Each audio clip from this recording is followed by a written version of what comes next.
as follows. Leah Larmour in goals. Wearing number 2 is Niamh McCooey. Wearing number 3, Anya McPhillips. And Alicia Greenham wearing number 4. Megan Agnew wearing number 5. Hannah McPhillips at centre half back wearing number 6. And wearing number 7, Hannah Hughes. Middle of the field, wearing number 8 is Chloe Brady. And number 9 is Brona McPhillips. Right half forward is Brenna Tierney. Centre half forward, Laura Brady. And left half forward is Fern Monaghan. Shannon Murphy is wearing number 13, Sarah Tierney is wearing number 14, and Lily Monaghan is wearing number 15. And today's referee is Niall Trainer from the True Club. No. Char, we good to go? Yeah, I have your own here as well, so I think. Okay, ladies and gentlemen, you're all very welcome along this afternoon to the Minor Division 1 Championship Final, which is taking place in Inniskeen with Niall Trainer referee. My name is Brian Sherry from the Castleblayney Club, and I'm joined along this afternoon with Ellen McCarn, who will represent the Emmet Oak Club. So you're very welcome along. We're just getting warmed or getting ready to go. Niall Trainer standing in the middle of the field, and I just ask Ellen, in terms of preparation and advancement from an Emmet Oak's perspective, how do they feel that today will go? Yeah, well, I suppose these two teams have met already in the championship, and Castleblayney came out on top that day, so I think they had a very competitive championship. Every team, O'Neill's were very tight. Dunamine, we had a great game up in Dunamine. We beat Dunamine up there, so that was a great start. So yeah, the girls are just raring to go here today, and it's great to be in a Division 1 final. And I suppose having Castleblayney being the opponents, it's not Dunamine as we'd have seen in recent years. So it's good to see these two teams coming up in Division 1. Well, indeed, today is a historic day for the Castleblayney Club. I was saying, if you were here earlier on and tuned into us earlier, we saw our Division 1 boys win the Monaghan Championship for the first time since 2014, and today is the very first time the Castleblayney takes the field for the girls Division 1 final. We have only been in operation, Ellen, since 2011, and I was saying we fielded our first senior girls team in 2016. So this is a huge day for Castleblayney Club, huge day for the girls involved, and for all the people that have committed to coaching involved in Blaney. I was saying it's a great day, and a great day we're looking forward to. And our team is a young team, so we'll see how they get on today. And maybe a wee bit of inexperience will come against us, but at different times. But being in the match here earlier on, it's going to look like as if Blaney are going to play with that strong breeze which is blowing down towards the town goals here. If you've ever been in the scheme before, I would like to thank the McMahon Super Value Group today for doing the sponsoring the stream on Facebook. I was saying Pete McMahon is a huge supporter of GAA, but a huge supporter of the Castleblayney Club, and I was saying he's always put his money where his mouth is, and he has sponsored the link up today, and hopefully they're all sitting watching this in Blaney after the minor match from earlier on, and I was saying that they all are sitting back eating their chicken and chips and drinking their Coca-Colas, and they're drinking the water, and they're all ready to watch this match. So we're ready to start here. I was saying Niall Trainer is ready to throw the ball in, and we'll get going. I think well assisted here with Philip Trainer and Cha Lynch. Cha is taken into the streaming, and Philip has become his technical IT expert, and the ball is thrown in, and we're ready to go now at this stage. And it's broken down as far as Caitlin McGill. Caitlin gets the ball, she looks up, she's going to play it. O'Blaney is playing against the breeze down as far as Jodie McQuillan, the Ulster All-Star, in as far as Sarah Wilson. Sarah gets on her bike, she's going right footed towards the goal, she's crossed it over the D, and she's gone in, and there's a free in and a very quick start from the Blaney team. I was saying a quick move and a quick start. So great play there by Blaney. They won the throw up there. Emmet Oak had Lauren Brady from centre half forward. They put her into midfield there for the throw up, but they just didn't win it, and Blaney attacked straight away, and unfortunately Emmet Oak gave away the free. So Jodie McQuillan up now. She slot this one over easy enough. As I said, Jodie won an All-Star, first club All-Star or second club All-Star, I was saying, after Orlett Maguire a few years ago, and Jodie kicks that right footed over the bar. Her brother Charlie gave an exhibition in the minor match beforehand, and I was saying she's one from the Stokes family from Limerick. I was saying that Joan and Martin daughter Maura has came to Castleblayney, and we're thankful for it, because I was saying she has a number of children playing within the club, and they're all one is better than the other. I was saying the ball's gone long kick out from the goalkeeper, and I was saying it's a race on here, but it's Hazel Hughes. Hazel, who ran yesterday in the Ulster Ulster 1500 metres running a personal best at 4:47 yesterday, and you watch her, she can move inside to back inside as far as Jodie McQuillan.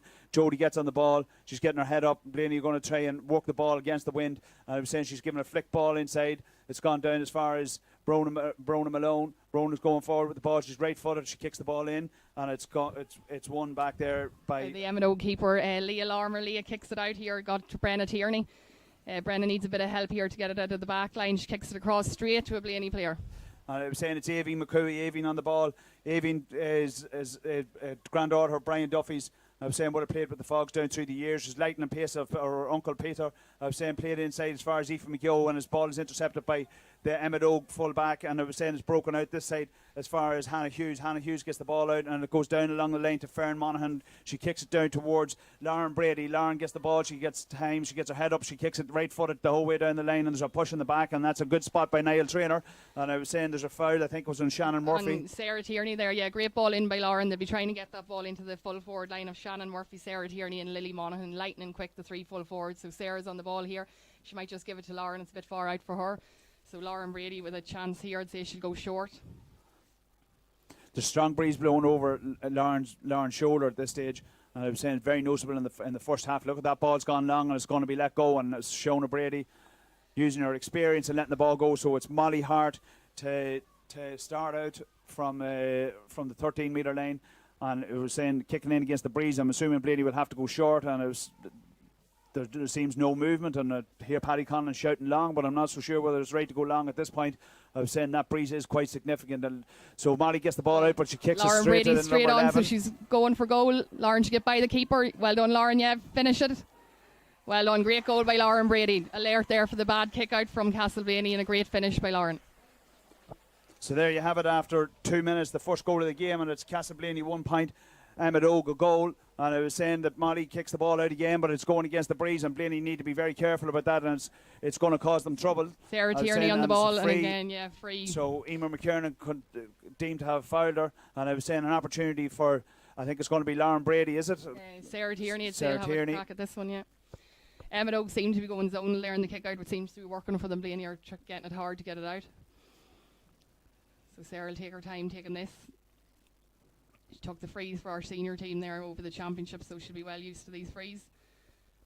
She kicked it high and to the wide, right, yeah. to the right of the post.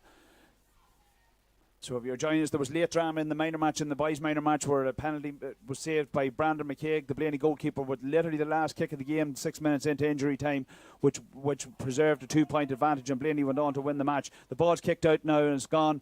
This time it's gone as far as it's Ella Broderick. Ella wins the free. It's kicked by Caitlin McHugh down as far as Jodie McQuillan.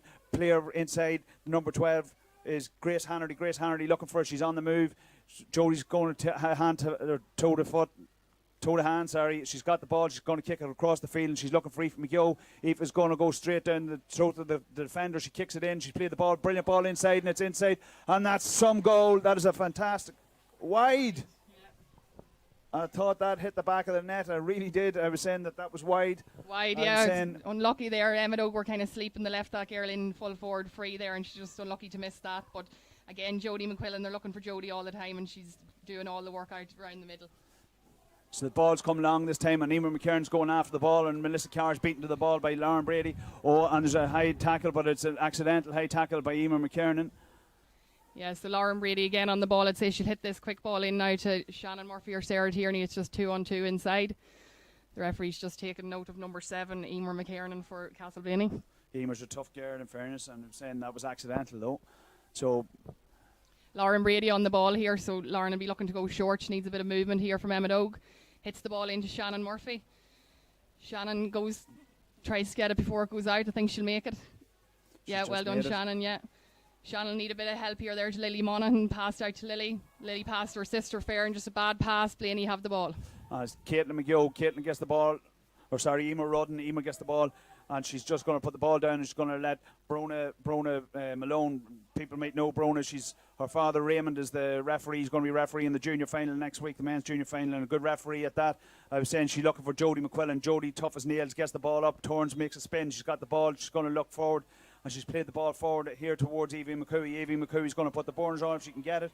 I was saying she's down, she's fighting hard for it, she's got it out in front. She's going to go on to her right foot. She's looking for somebody to come off her shoulder, and nobody is coming off her shoulder, but she plays a lovely ball inside to Jodie McQuillan. Jodie McQuillan's got the space open up in front of her, and there's a +1 at the back, but it's going in as far as Sarah Wilson. Sarah Wilson, and a chance for a goal, and she's hit the post, hit the crossbar, and it's going to come out this side as far as Hazel Hughes. Hazel Hughes then gets her head up and she looks back outside as far as Grace Hannerty. Grace Hannerty back across the field in front of Jodie McQuillan. Jodie takes it right footed, kicks it and puts it wide.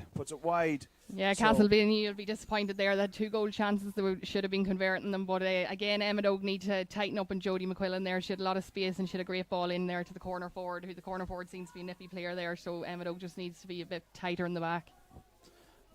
That corner forward is Aoife McGill, and Aoife, his sister, is in the middle of the field and joint captain of the team. And I was saying it's one out here by Emer McKiernan. Emer gets the ball over this side and plays as far as Hazel Hughes. Hazel got the runner, and away she goes, and there'll be no stopping her. I was saying comes down as far as Emer Rudden. Emer plays it back inside to Jodie, gets her hands on the ball. The referee is already signalled for the free, and he's going to come back and take the free. He played advantage. Niall Traynor played advantage there for a few moments, but it is a long kick. It's on the edge of the D, and Jodie McQuillan gets ready and hops the ball once, twice, 3. Very, very very precise with her kicking technique. Jodie spends a lot of time in the field, and you'd see her many evenings kicking it. Jodie going to kick it right footed, and Jodie, that's gone away up in the air, but it could be looking okay at the other side. It comes back across as far as Sarah Wilson. Sarah is going busting through, and it's kicked it, and I was saying another stop, and the goal back there, the Emmet Oak goal at the moment, is living a charmed life.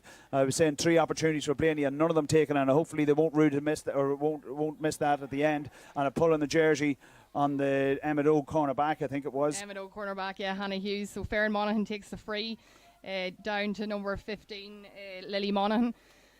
So Lily will be trying to get the ball out. Blaney are putting a bit of pressure on. Fouled by Shona Brady, and the ball's coming down. It's down between Lauren Brady and Melissa Carr. Melissa is beaten to the ball, but that's a brilliant bit of defending back there by, I think it's Ella Broderick, and Ella wins the ball. Well done, Ella. And I was saying she wins the ball out in front in the way that all defenders should do. I was saying Melissa Carr gets ready to take the kick. She's come across field back inside as far as the speedy Aoife McGill. McGill plays the ball across as far as Shona Brady. Shona then plays a nice ball along the ground over towards Grace Hannerty. Grace Hannerty, daughter of Keith Hannerty, who played for the Faughs for many years. I was saying plays it inside as far as Hazel Hughes. Hazel, you can see her she covers that ground lovely. I was saying she's going towards goal, and she wins another free, and that's really good work by the Blaney team. I was saying good use of the ball, good intelligence, and I was saying an opportunity for Jodie McQuillan to reduce the score to the minimum. And I was saying right footed, you would expect Jodie to score this. It's on the 13-metre line just outside the goals, but the breeze is unbelievable, and Jodie kicks it high, and she's kicked it over the bar, and that's Blaney's second point. So at this stage, after I don't know how many, 10 minutes. I was saying the clock is the old 8 minutes 52 seconds. It's a 1 point game at this stage. So Ellen, it's been a pretty quick start and a pretty hectic start at this point. Hectic start at this point, yeah. Blaney just missing them few chances, but no, doing well. Hazel Hughes there running at Emmet Oak defence is doing really well. So Emmet Oak will need to try and stop that, but again, bad kick out there by Emmet Oak, and Blaney have won it back again. Haven't been really winning our own kick out, something we need to start doing. So good movement of the ball through the hands. The two sisters combine lovely, and I was saying play it inside, and it's going this side for another free in, and I was saying Blaney are winning those frees, and Hazel Hughes is causing untold damage on that side by her constant movement. She hasn't stopped moving at all. Ball goes free or short to Shona Brady, and the ball is actually, it's worked out fine for Blaney because it gives Jodie Mack an opportunity in front of the goals. She's had 2 frees at this stage. She slotted them. So she's missed one, sorry. I was saying I hope I don't put the curse on her in this one. She goes right footed, she's got it within her zone, she's kicking it, and Jodie Mack doesn't miss too many of them, and she didn't miss that one either. So we're level now after 10 minutes, and I was saying that the referee or the umpire waves his flag. And the reality is, Ellen, here that Blaney have done well off the Emmet Oak Leah Larmer's kick out, and they're playing that sort of high press. Yeah, they're really pressing Emmet Oak high here. They're going man to man here, and Leah's getting it hard to get out. There is a big space now if Leah can just get a long kick out, but she's going short here to Alicia Green in the corner. Alicia gets it up. Alicia, a niece of Jenny's, I'm assuming. Jenny's 7-time All-Star, probably Monaghan's greatest ever, I was saying. But I was saying she's gone, the ball's broken down, it's gone to Sarah Wilson, and a brilliant ball inside. As far as Grace Hannerty, Grace turns and she's going to have a go. She's got it on her right foot or left foot, and she kicks it over the bar, and that's a leading score for Blayney, and it's Grace Hannerty to put Blayney 1 in front after 11 minutes. And I was saying again, coming off the kick out, and I was saying the kick out is going to be important, isn't it? It's going to be important there, and the Blayney girl was free there. Emmet Oak probably done well, the back's done well to get a bit of pressure on her there. She could have had a goal, but she went and put it over the bar. So again, kick out going to Farron Monaghan way over her head, but it just drops down into her lap, and Farron win the free here. Emer McKernan accused, or judged to have fouled, which was 2-hand tackle, and she did foul her, but the ball's broken down, and I was saying a lot of space inside there. If the they could get it into there, yeah. it's 1v1 there if they look up. Lily Monaghan on the ball. And a tumble off the ball down here. I was saying Emer McGlynn involved in it, and I was saying the ball's gone, but it's gone played inside, and it's Ella Broderick, and it's a 1-on-1, and I was saying there's she's giving it, and it's another goal. Another goal. Excellent goal by Sarah there with her left foot. Sarah's both footed, left or right. You wouldn't know what she's going to hit with, so nice finish there by Sarah. Again, hitting the ball in. I think Brian Emmet Oak needs to start hitting that long ball in, because it is man for man in there. There's no sweep or anything, so the girls would have a free run of it, so could be hitting it in a bit quicker. Kick out this side has gone the far side of the stand. It's over here on the roadside, and it's Shona Brady has shown it tough as nails. She's coming out with the ball, and she's thrown to the ground unceremoniously, and she's got her free. And I was saying she's going to move forward with the ball, and the referee is going to speak, or he's asking her to take it back. Niall Trainer's asking her to bring it back, and he's also speaking to the Emmet Oak player, and he's just told her to calm it down a wee bit. So Shona gets ready to kick it. I was saying that she plays it inside. It's come down as far as Caitlin McGill. Caitlin looking to play it inside. The ball's gone down long. I was saying there's Blayney player on it. I'm not sure who it is. I was saying it's Jodie McQuillan on that one. And I was saying play it inside this time. And it's a double market job in Sarah Wilson. And there's a free, if there's ever a free. And he hasn't given it. And he's going to give the free in, I think, for a foul on the ball or handle on the ball. But he's going against Sarah Wilson. Yeah, which is a strange one. Touch on the ground. Yeah, so again, ball out to Brona McPhillips. Brona looks for Lauren Brady here, centre half forward. She's always out looking for it. Lauren straight away hits it into Shannon Murphy, who's down the corner here. Shannon will try and probably take on her player here. Yeah, good work by Shannon Murphy. She's going straight for goal. Sarah Tierney's down in the box inside. Something happened off the ball. Didn't see it, Brian. Didn't see it either. I'm blind to it, in fairness. I didn't see it. I just saw her fall to the ground. I was saying there was like a sniper in the crowd, but she did get some sort of an accidental clash, I would have thought at this point. I was saying that the referee is just asking the first aid person to come in and just look at it, and Shannon Murphy then gets ready to kick the free. I was saying that I think Niall is going to go in and talk to his umpires. I didn't see anything in it. Now I did see something out of the corner of my eye, but in fairness to the Emmet Oak player, I think it's Leah or Lily or Sarah Tierney. She's getting up and getting on with it. She's up. She'll probably come out here, maybe try and take this free if she's fit to. So you have it there, 2 scores for Emmet Oak, but from a Blayney perspective, there are 2 goals, and I was saying 4 points for Blayney. So they battled hard, but they're giving away probably 2 soft enough goals. So here you have Sarah Tierney. She's got up. She's made a recovery. She's right-footed. She's playing with the aid of the breeze, and it's coming in behind her, but she's going to go short. And look at it, and Blayney's asleep here, so they are. I was saying that they're absolutely asleep. She's able to move in forward, and she's going to kick it, and she's going to kick it right foot right across the goals. And ball drops in, and it's gone wide, and a let off for Blayney, but they were sort of half asleep at that perspective. I was saying that ball was she had loads of time on the ball to pass it to one of the Emmet Oak players. I think it was Lauren Brady, and she had loads of time to pass it back, and she moved in, but from a Blayney point of view, the ball went wide. So Blayney gets a restart. Molly Hart gets the ball out. She's looking to go to Caitlin McGill. Caitlin then gets the ball and takes a solo, takes a hop across their own Blayney 45-metre line, heads towards midfield. I was saying offloads the ball, goes down as far as Jodie McQuillan. Jodie McQuillan gets her head up to somebody inside, and that person inside is Emer Rudden. Emer Rudden has got a ball, and she's got a ton of space in front of her. Emer's going towards the goal, going towards the top of the edge of the D. She's going to play it. She's being surrounded now by Emmet Oak players. She plays back as far as Evie McCooey. Evie going towards goal, just right foot solo, goes up, cuts inside and plays the ball inside, but is saved in there by Leah Larmour. Yeah, good defend by Emmet Oak there. They were hunting in packs there. Very close. Very lucky very there. Close. Leah just hit a pass out. Emmet Oak weren't ready for it, and Blayney nearly got the turnover, but Emmet Oak have the ball here with Brenna Tierney in the half back line. She kicks the ball. It's 2 against 1 here. Chloe Brady do very well to get it. It's County Minor Sarah Wilson gets on the ball. Sarah right-footed, and she's done well in fairness. And Niall Trainer gives the free to Sarah, and Sarah's going to look for a quick, and she's not 100% certain whether Jodie Mack's going to come over, but she doesn't. It comes back out as far as Aoife McGill. Aoife's going towards goal, and Aoife's cut back inside. She's going to try and get on her right foot. She's passed it outside and it's going towards Emer Rudd, and Emer flicks it back out as far as Sarah Wilson. Sarah Wilson then gets it as far as out to here, as far as Jodie McQuillan, and there's the danger. I was saying Laney overcomplicated, and Emer McKernan is beaten to the ball by the opposite number 7, who's Hannah Hughes, and the ball is back up with Emmet Ogan. The lovely ball out here towards Lauren Brady. And I was saying Blaney are now a wee bit exposed. Shona Brady have to try and get back, and I was saying to cover off that space at the back, and I was saying it's Shannon Murphy, and she's given Anya McLean a hard time for it currently. She's going towards Shona Brady, and she's janking all around the place. She's run a wee bit with it. She's going to offload the ball back as far as here to Chloe Brady. Chloe to Lauren Brady, and Lauren with her right foot. Just Lauren would be disappointed with that, Alan. Yeah, disappointed. Yeah. I think somebody got a water break here, so both teams will go in for the water break. I see Emmet Oak actually have dropped a sweeper back here, so on Sarah Wilson, so they're just trying to tighten up on that. So Emmet Oak will be happy enough anytime they do get the ball in. We've got the 2 goals out of it, but just aren't getting it in enough, and Emmet Oak aren't capitalising on that. But again, Blaney will be disappointed they missed a couple of goal chances at the beginning, but they've done well. It's 2 goals to 4 points at the minute, so Emmet Oak up by 2 at the water break. Yeah, a lot of nerves. You don't underestimate the occasion here. I said a lot of these girls are playing for the first time.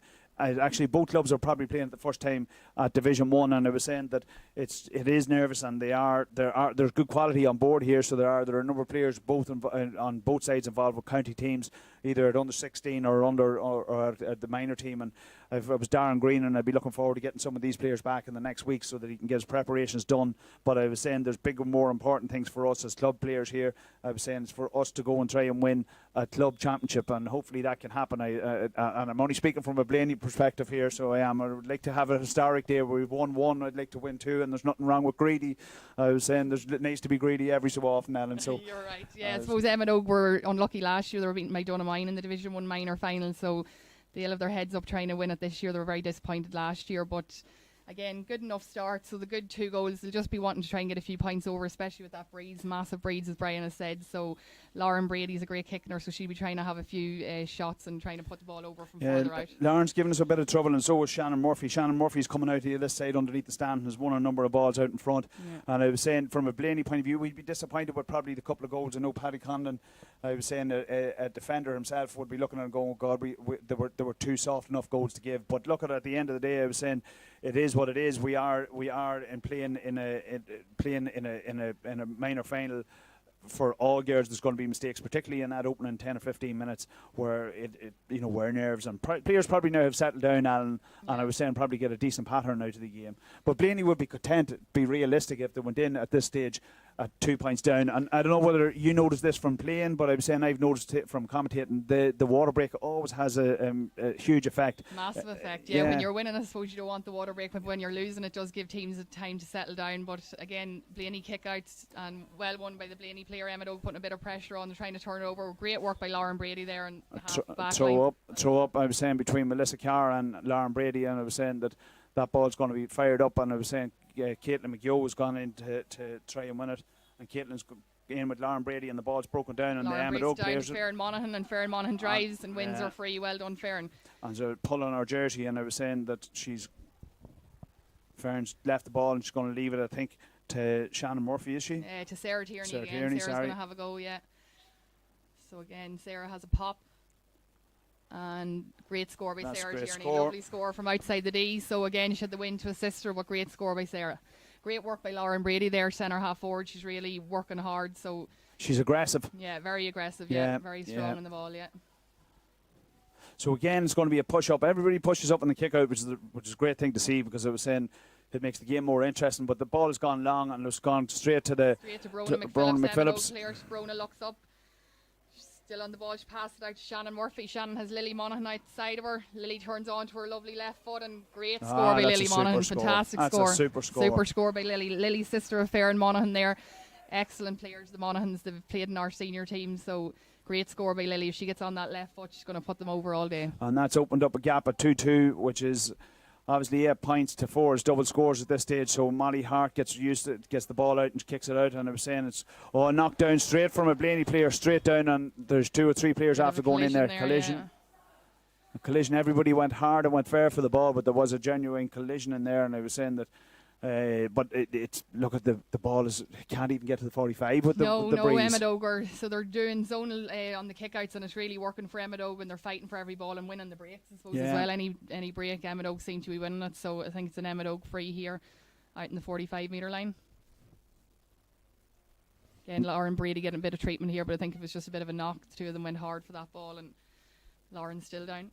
Mickey Conlon coming in there. I was saying Mickey, former chairperson of the club, he's involved with the ladies for a number of years, coming in and giving advice to the girls. Mickey is a stewed operator. I was saying he's part of Bugsy Malone's umpire team, and he's refereed at the highest level, coached at the highest level, and he knows where he's at. So hopefully he can give some words of wisdom so that Blaney can try and win something off the kickouts, because they are struggling on the kickouts. The ball has gone back towards the 65, and I was saying it goes back to Lauren Brady, and Lauren gets her head up, she's flicked it inside and she's given it back. The ball's moved again back to Fern. Back to Lily Monaghan. Lily looks up, she sees Megan Agnew free on top of the D. Megan just palms it over, and unlucky there by Brona McPhillips, has a pop, but it just goes out to the right and wide. So again, Emmet Ogre, I see Brenna Tierney's here pushing up in the kick out. So Brenna was dropping back when I was pushing up in the kick out. So again, Emmet Ogre, zonal's working. Sarah Tierney's giving instructions there to Shannon Murphy to push up. Blaney's gone short with the ball, which is a dangerous game at this level. I was saying that if you get depossessed there, there's 3 versus 2, and I was saying that that's where the danger comes when you push up that high. I was saying you get caught in possession, which is going to happen. Caitlin here, she's going to be overcalled for steps, but she's kept the ball. Great pressure here by Emmet Ogre, trying not to let the Blaney 23 minutes gone in the first half, and I was saying that it's Aoife McGill coming out this side, the corner back or corner forward. She kicks it, and the ball is gone, broken away, and I was saying it's Anya McGlynn, and Anya holds on to the ball looking to try and get rid of it, and she has got rid of it, and it goes as far as Emer Rudden. Emer Rudden is going across her own 45-metre line, but good work back by Chloe Brady there, good hand in. And she's looking to offload the ball, and this time she gets it to Hazel Hughes. Hazel just covers the ground. It's such efficiency, and there she goes, and she's heading towards goal, and nobody can really catch her at this stage. And Hazel is moving towards her. She gives as far as Sarah Wilson, and Sarah doesn't collect. And I was saying it was a nice wee pop pass, but it just dropped at the wrong moment. And Sarah's working hard, and look at that. She's worked hard to get it back. Yeah. I was saying Sarah plays the ball inside. She gives it inside as far she's going for the return, and she's taking it into full contact, and she's still going, and she's tough as nails. She gives it back to Jodie McQuillan. Jodie looking to get onto her right foot, kicks it high, and that is gone to the left and gone wide. And I was saying it's a wide for Blaney. And I was saying that's the first time we've been up the field since the water break, and again just shows you, Ellen, how the water break can influence the game. Yeah, and definitely. I was saying if you get pinned in, now Blaney need to keep Leah Larmer pinned in on the kick out. And I was saying if Blaney don't watch, there's an overlap out in the middle of the field, and they need to win this ball. And Emer McKiernan wins it. She plays it inside, and it goes down as far as Emer Rudden. Emer Rudden going towards the goal. She's going onto her right foot. She's looking for Jodie McQuillan, but the ball's worked out, and she's going to have a pop herself. But the ball has gone out to the. Hasn't gone out towards Glenn Murphy over that far side, and Glenn is taking photographs over there. He's got Sarah Wilson, and comes back out as far as Aoife McGill back in as far as Jodie McQuillan. Jodie goes, and she hits a shot, and she's pulled it to the. It's deflected. It's deflected. It's gone out for a 45. Yeah. So I was saying we'll take that. Yeah, so as I said, Emmet Ogre doubling up, and Sarah Wilson there, she did get away from them there and kept that ball in and recycled it back out, and Jodie was there again to have a pop, but just deflected off an Emmet Ogre player, so it's out here in the 45. Jodie's going to put it down and take it, I think. Yeah, Jodie will do that, so she will.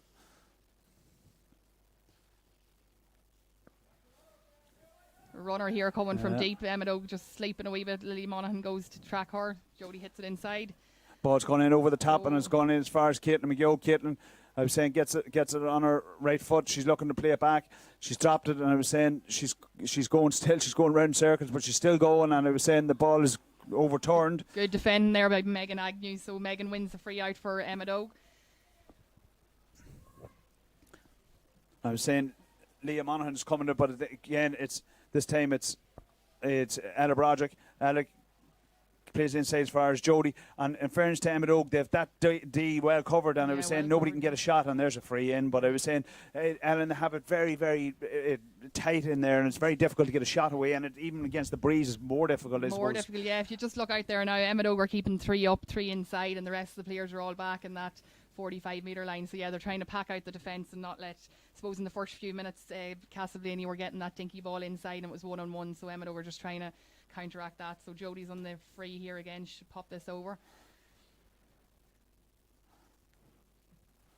And a good kick Good by score by Jody. Jody, Yeah, yeah. good score. And what's from a Blaney point of view, at least the frees that we're getting are in front of the goals. They're not very difficult, but they are through that channel, and that D channel is very, very congested. And Emmet are happy enough, I think, to give away 1 or 2 frees at that point, because I was saying, in the first 10 minutes, Blaney were very, very strong at getting through it. I was saying the ball comes out here and it's won by Alicia Greenan on the Alicia ball. Greenan. Leah went short to Brenna Tierney, so Alicia Greenan be happy enough to win her free there. So Alicia looks up, not too many people option. She has to go across the field here to Brona McPhillips, our sweeper. Brona kicks it out to Farron Monaghan. Farron does well to win it. Farron thinking about. Farron will run at the defence here. Looks up, tries to give a long ball in here to Shannon Murphy. Shannon does well to come out in front and win it. Shannon will look inside, I'd say pop it into Sarah. Yeah, Sarah's 1v1 now.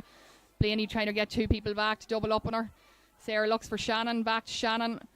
Excellent work back to Sarah, and unlucky by Sarah there. That was fantastic turn by young Monaghan. I was saying it was a lovely vision just to see it. Lovely Ball's fast kicked hands out, there. yeah, fast hands. Ball's kicked out. Molly Hart kicks the ball out, but it's taken up by Sarah Tierney again. Sarah gives it out here to number 11, Lauren Brady, and Lauren on that right boot has a shot. Excellent score by Lauren. As I said earlier, Brian, Lauren's a great feet in her. So with that win, she'd be having pops from outside the D. So great score by Lauren. Again, Shannon Murphy linking up well there with Sarah Tierney. Great. 2 of them work well together.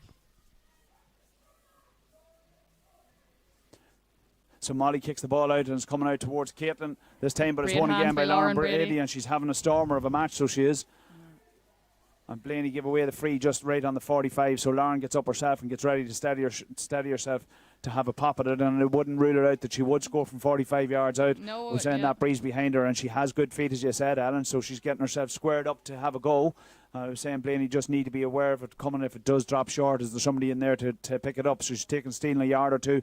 She kicks it right foot, and it's going in towards Lily Monaghan. I was saying, Shannon Murphy just gathers that up. Great work by Shannon. Lily Monaghan on the left foot. That's it. It's going to drop short, I think. Yeah, just drops into the square, and Sarah Tierney taps it in. Given the goal there. No, not sure. Niall's just coming in here to have a word with his umpire. Sarah seemed to be in the square there when she hit It that did in. seem to be a square. It did seem to be a square ball. I was saying. Again, Lauren having the shot there. Yeah, he's giving a square ball. No, he's giving the goal. Oh, he's giving the goal. Excellent. So good work there by Sarah. She was on the ball there and she just followed the ball in and tapped it in. So that's 2 goals by Sarah Tierney. So great start for her. So it's 3-3 to 5 points now. Yeah. And I was saying, if you look at the other way, it's 6 scores to 5. But as I said, 3 goals are very important. And I was saying that, ultimately at the end of the day, goals win matches, and we haven't got the goals just yet. But hopefully there's a long way to go in this game. And I was saying we're coming up towards half time. It'll just be interesting to see how long Niall plays for the injury time at this point. But I was saying Blaney would just want to settle down and try and get a score on their own board. And I was saying nobody's coming looking forward for this ball. And I was saying Molly Hart is to kick it out, and she kicks it out this side. Shannon Murphy's going to gather it out. Same side again. Shannon, lovely dinks in beside 1-2. Has her own, pops it into Sarah, but well done to the Blaney that got the ball. It's free in. So it is. And Niall Traynor caused the free back over this side. And I was saying Blaney just can't seem to get it out of their own half. And that breeze is strong, but since the water break, they really have done well. I was saying young Monaghan has been excellent. Lovely left foot on her. I was saying this has caused Blaney quite an amount of trouble at this stage, along with Lauren Brady. And Lauren is showing her class at this stage. So Lily Monaghan steps up on the left-hand side here for this left-footed free. Just doesn't go far enough. It drops into the square. Palm down to Brenna Tierney. Has the ball now. Hits it out to Farron Monaghan. Farron dinks. Farron with a left-footed score. Very happy with that. I don't think I've ever seen Farron score her left foot, but excellent score by Farron Monaghan there. Usually right-footed player, but lovely wee shot there by the left. Again, this kick out, Blaney are getting it hard to get out. Emmet doing very well. They're pushing up in the kick out, but Blaney will try to go short here maybe. Probably at this stage you need to go short. Yeah. I was saying, and that ball's just kicked out this side, and I was saying it's come out this way as far as Aoife McGeough, and I was saying Aoife moves the ball. She gets her head up and she moves the ball, and it's gone inside as far as Hazel Hughes. Hazel Hughes is going to attack the goal. I was saying she's looking inside, but there's 2 inside and Wilson inside, and there's very, very little help for her. I was saying Hazel's fouled. I was saying it's double or treble foul on her, and I was saying look at the playing 2 inside, but Jodie plays it in anyway and gives it inside as far as Sarah Wilson. Sarah Wilson gets it in front. She's played it back inside as far as Eva McCooey, and Eva kicks it right-footed, and unfortunately from a Blaney perspective, it's gone to the left of the post and wide. So unlucky there. Sarah Wilson done very well to win that ball. She's 2 on her there, so Jodie looked for her and she did win it, hit it back out, and just unlucky there. Aoife McGill unlucky not to get the score. So Leah Larmo with the kick out now. Again, she goes try and hit Brona McPhillips. Brona's going to win this one. Well done, Brona. nobody marking her, No. nobody marking her, Lot of nobody time on picking the her up. ball there. A lot of time, and the same again here. Look at, I was saying Emer McKernan goes back and she wins the ball.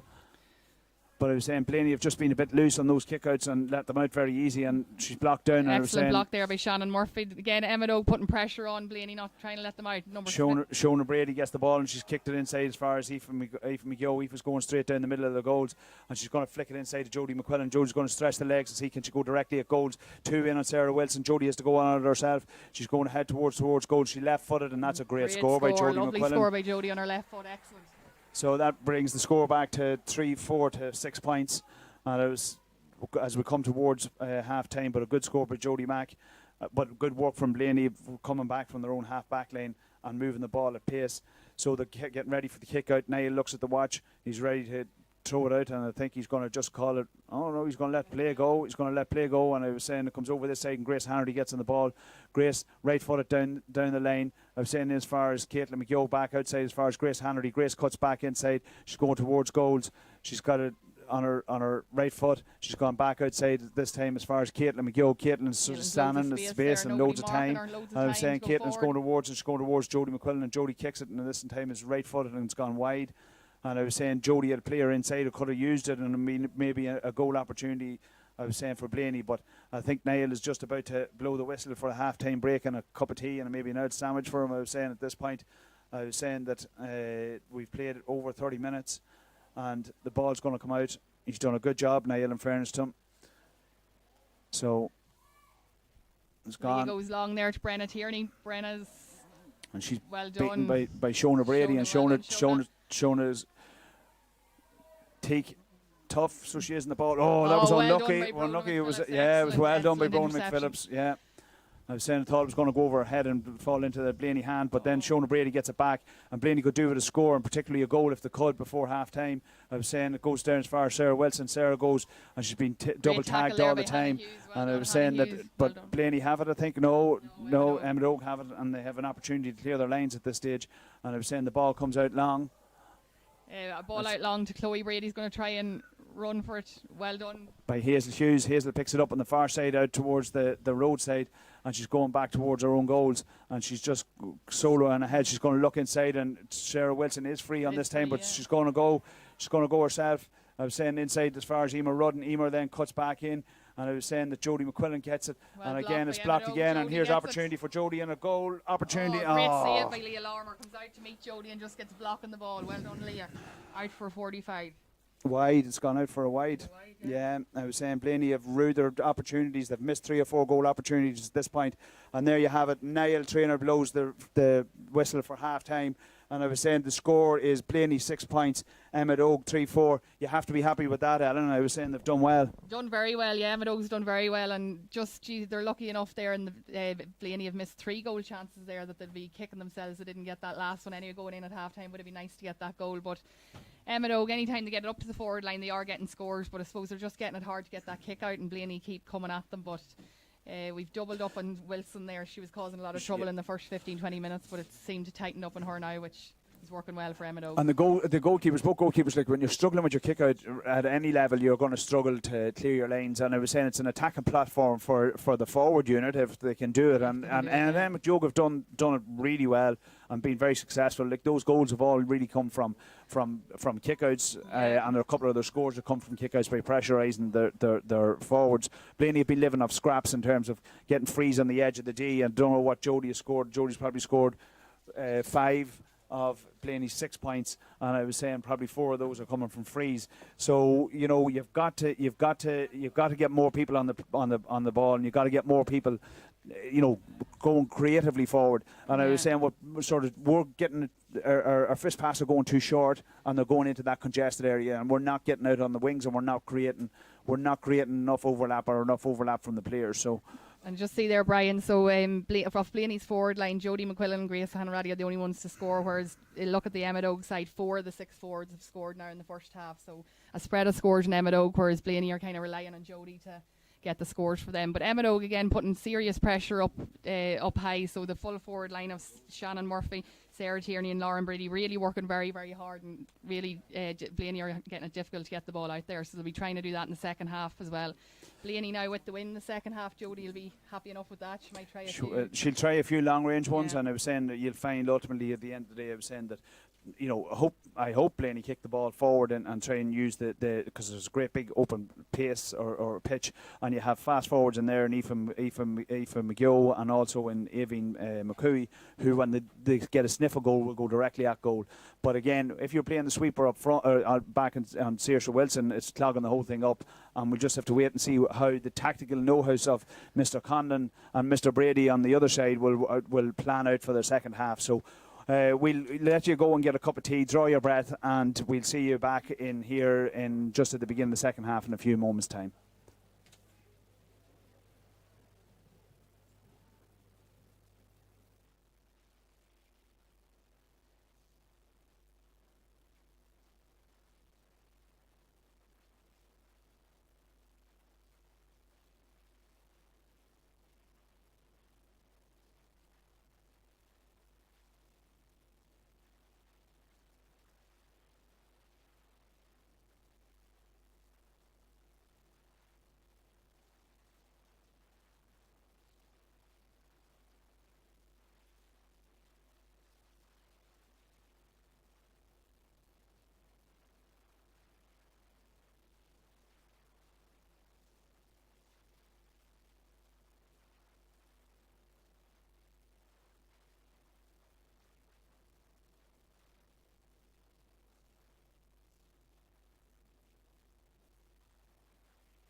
send to the second half of the under or the minor Division 1 ladies final between Castleblayney and Emmet Oak. I was saying the match is probably Emmet Oak are on the ascendancy, but I was saying they're after playing with a stiff breeze, and I was saying they're 3-4 to 6 points up at half time, and I'm looking around to see is there any changes in either team. It appears that there aren't. Yeah, just see Amy Jo Cairns, Maggie Cairns' daughter's on here, number 24. She's on for Anya McPhillips. So Amy Jo, a runner as well. Like her and Hazel come up against each other in the run, and she's fantastic. So Emmet Oak have brought her into the half forward line here. So she should be able to run at Blaney now. Good asset bringing Amy Jo in from the bench at half time. And I think there's a sub on the Blaney team. I was saying that Aaron Keenan is in, and it's not 100% certain who's just gone off. I'm just having a look round. Aaron Keenan is in, and there's a couple of changes. I was saying also Tori McGill is in. I just see Orna McCooey's in here for Emmet Oak as well, down in the corner back line too. So 2 changes for Emmet Oak at half time.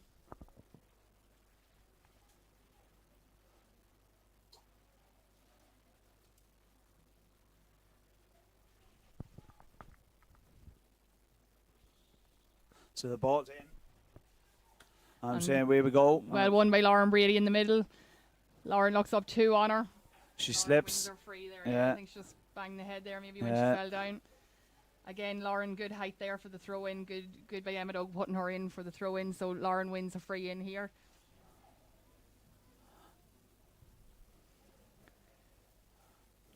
Again, Lauren would have been a great asset to our Emmet Oak senior team all year, doing really well at centre half forward too, so she'd be one of the leaders in this. How many of these girls have played on the senior team? There was 4 of them, so Lauren Brady, Farron Monaghan, Shannon Murphy and Sarah Tierney, so great additions. Sarah and Shannon, just their first year with Emmet Oak seniors this year. They're still very young, but 2 of them played inside and done really, really well. And how did you get on during the year, Alan? We done well, yes. So we beat O'Neill Shamrocks and we beat Latin, lost to Emmyvale by a point.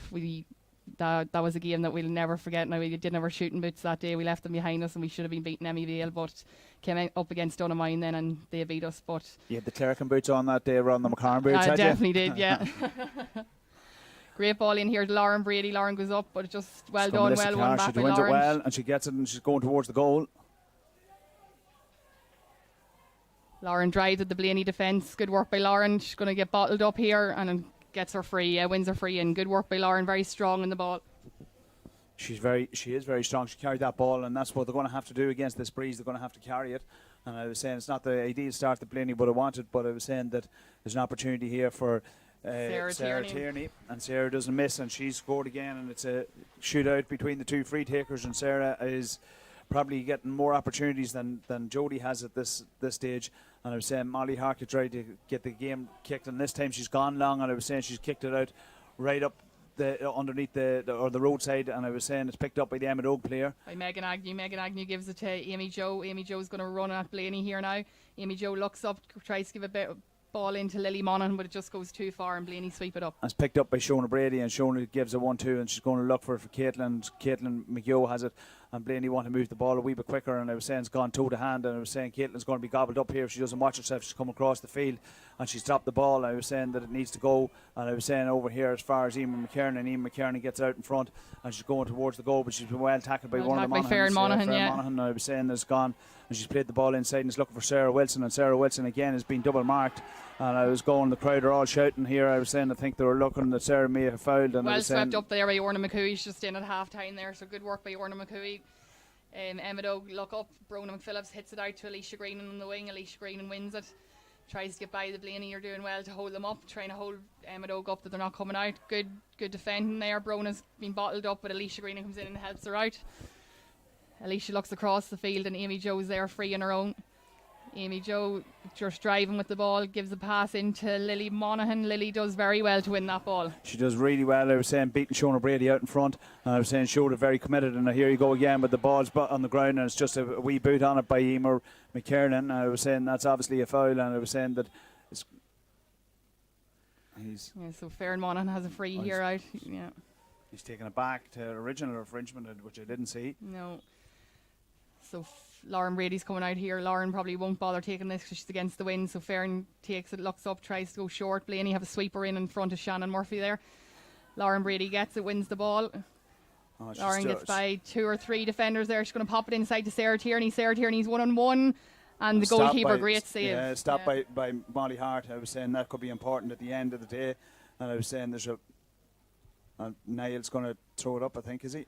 He's giving a free in, I was saying, but it was an opportunity for Emmet Oaks to extend their lead. And I was saying it was Sarah Tierney, and you would have bet your house on her that she would have kicked it, but she's going to have to come out now and see could she score a point to extend their lead from 3-5 to 3-6 and put 3 goals clearly between the two sides, and she gets it right footed and she's kicked it, and this time she's kicked it wide.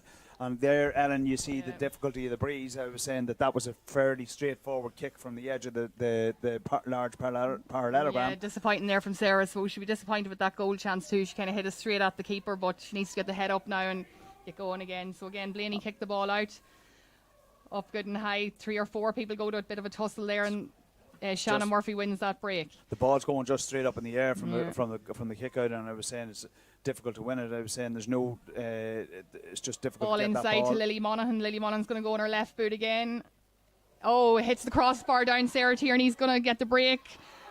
Oh, and they're shouting for a foul here in Sarah Tierney, but I see Marty Fox here going a bit mental down in front of me. Marty looking good in the shorts and the whole lot. I was saying he looks like a coach. In fairness to him, and he is a coach, and he's good at that. He's really good coach with the girls football. I was saying, but he thought that was a free. Thought that was a free. Oh, I don't know what's again, going on working here. really hard there.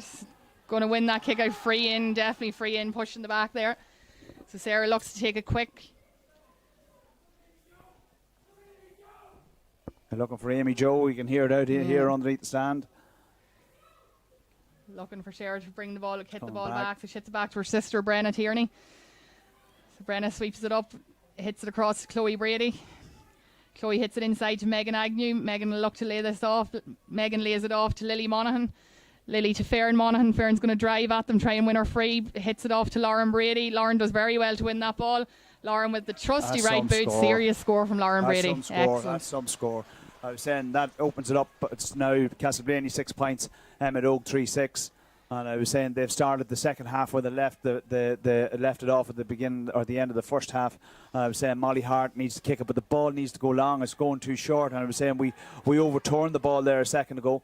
And I was saying this is kicked out this side, and it's out underneath, and Shona Brady gets it, and she's got her head up. She's going to look at it, flick it inside as far as Emer Rudden. Emer Rudden get it on the ball, and she's going across the old 65-metre line. She's heading towards the Emmet Oak goals.